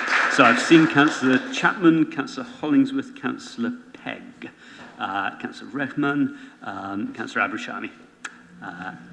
Councillor Chapman, I think, was first. Well, first of all, I'm very pleased that the opposition has accepted the amendments put forward, because actually we don't need a major strategy review. We don't need lots of reviews. What we need is action here. What we need is not reviews. We need resources for this to support the many people who come to this city. And we also need to call it out. This government's very quick to relax right to remain rules for Ukrainians for very good reasons. But what about all the other refugees who come here for whom they put forward enormous hurdles to allow them to have a decent way of life, to get a job, to have a home, and to live in a decent way? Secondly, the other reason why I'm not in favour of major bureaucratic reviews, in this city, we've got City of Sanctuary, we've got Asylum Welcome, this is the home of Oxfam. There's loads of expertise in this city which we can draw upon, and we do not need such a bureaucratic exercise. In addition, we have the support, in this particular case, as we heard earlier on in the meeting, of the Oxford Polish Association and the Oxford Ukrainian societies who will help us in this particular case. And the third point I want to make is that my experience of working with refugees both abroad and here in the UK, they want a sense of place. They want a sense of safety. They want decent schools, like we all do. They want decent health services. And most of all, they want a decent home to live in. And therefore, I would say to the opposition, who I noticed did not include references to affordable homes in their early draft of the motion, I would say to them, next time we bring cases for decent social housing in this city, I expect you to support it, because we cannot provide social housing for refugees in this city if we do not expand the base. So I say to you, put your money where your mouth is. Don't behave as you did with Grenoble Road earlier on in this meeting, but actually support the very sensible social housing provision that's in our local plan, and then we will be able to provide decent homes for refugees and asylum seekers in this city. Thank you. Thank you very much, Councillor. I believe I saw Councillor Hollingsworth next. Relating back to the last motion, we'll remember in the early days of the pandemic, the government called for volunteers to help the NHS, and over 750,000 people responded, the vast majority of whom never heard anything again. And it's happening again. 150,000 and counting people have expressed their interest in supporting Ukrainian families, 150,000, and yet the government has to date granted a mere 9,500 visas for refugees. Applicants received today this is another piece of up-to-date news, an auto response, an automatic email response to their visa application saying that it will take 60 days to process.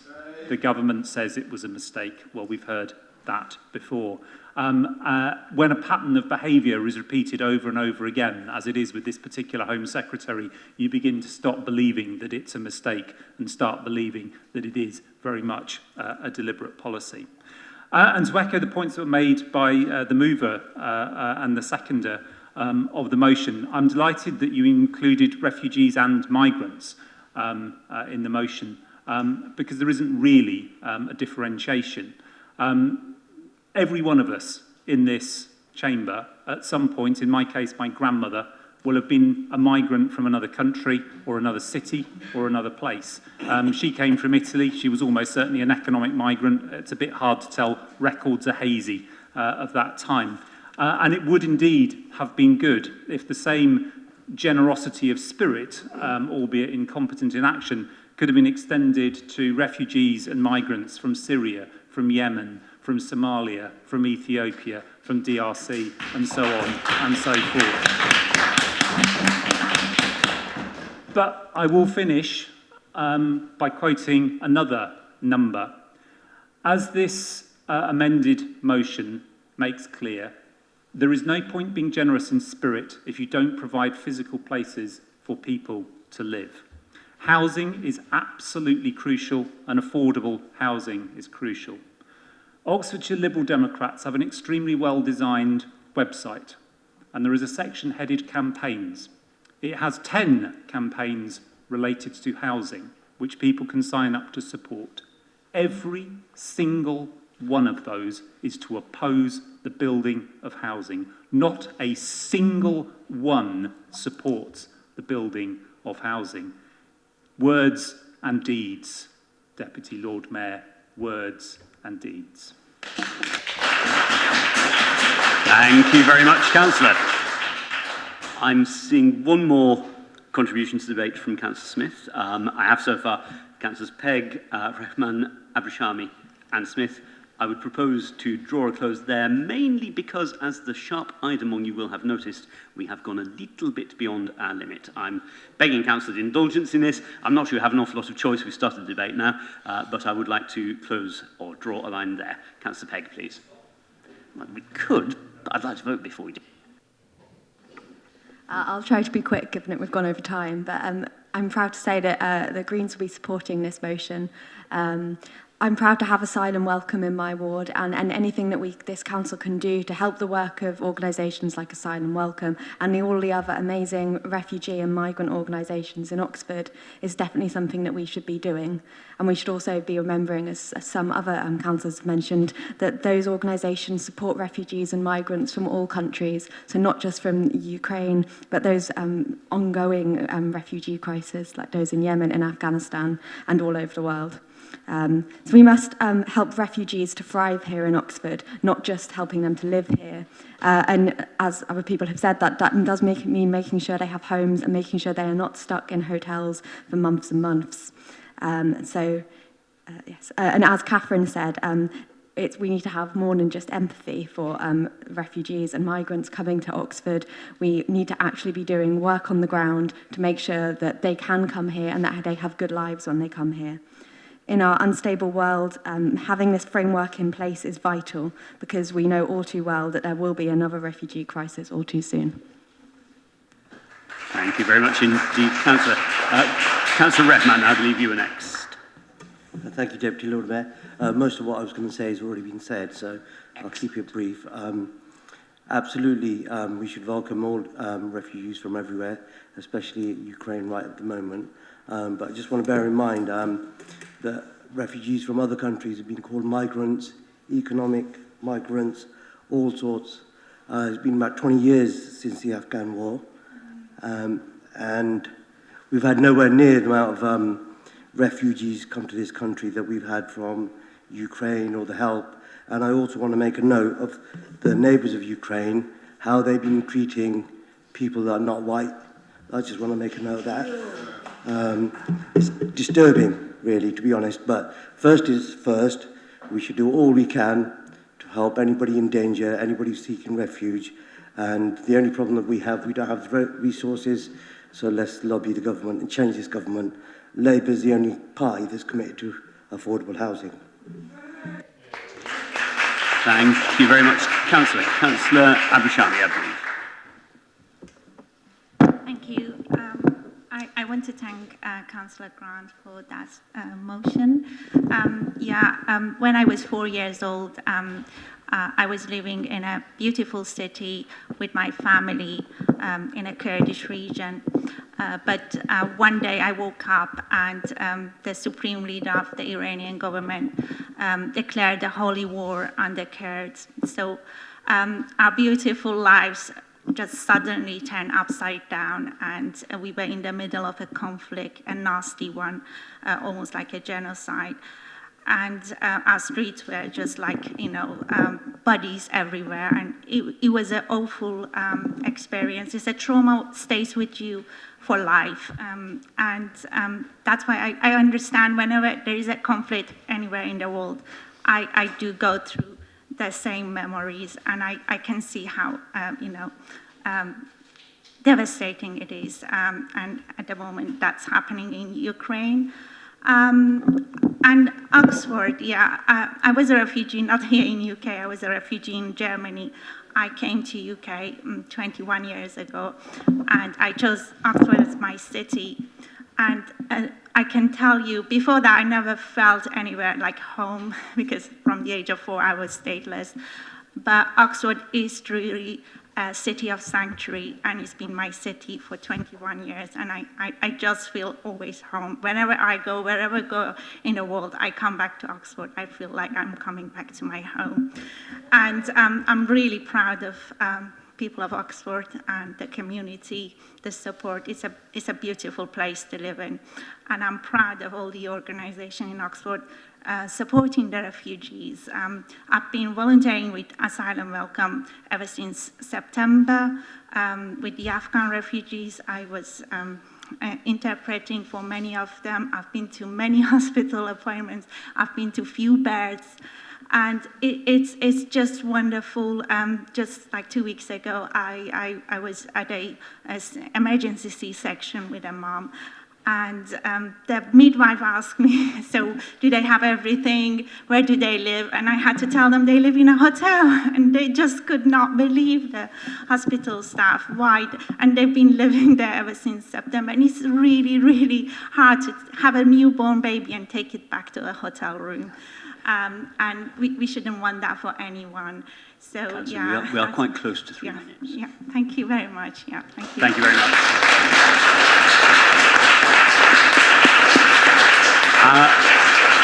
Finally, for the debate, colleagues, Councillor Smith.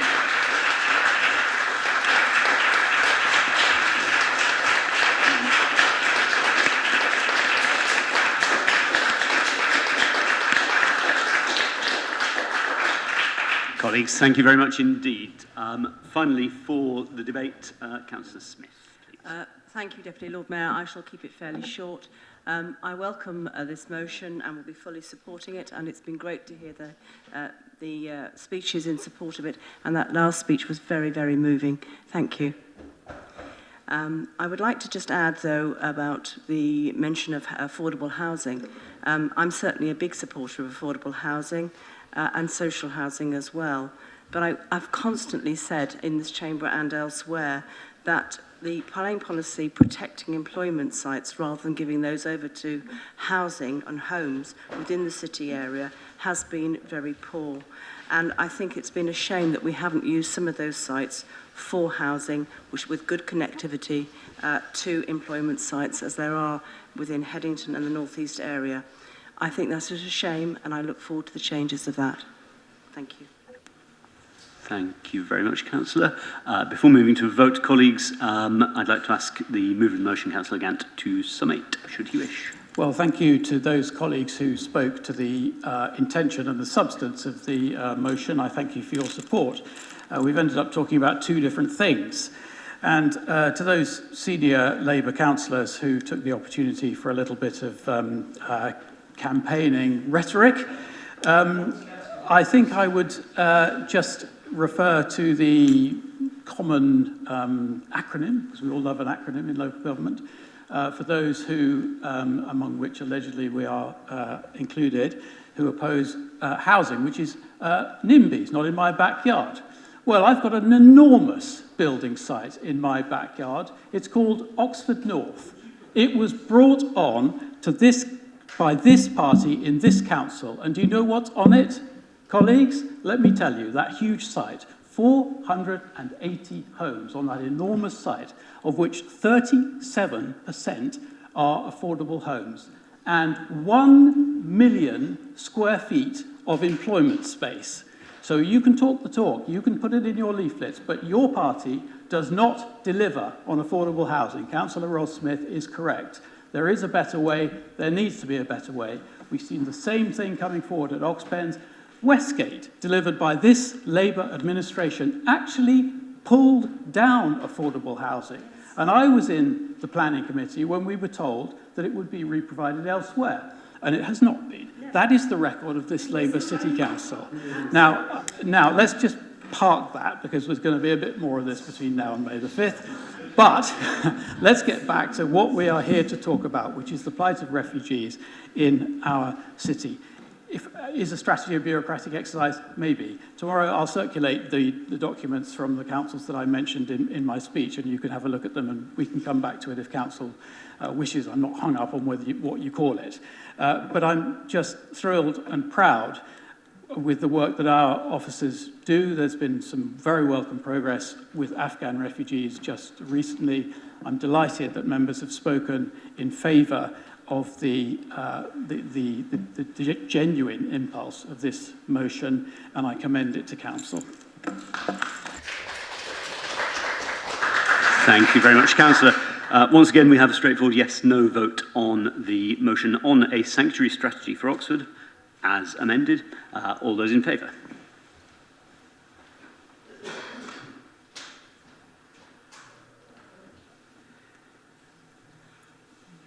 Colleagues, once again, I can report that unanimity has broken out. Thank you very much.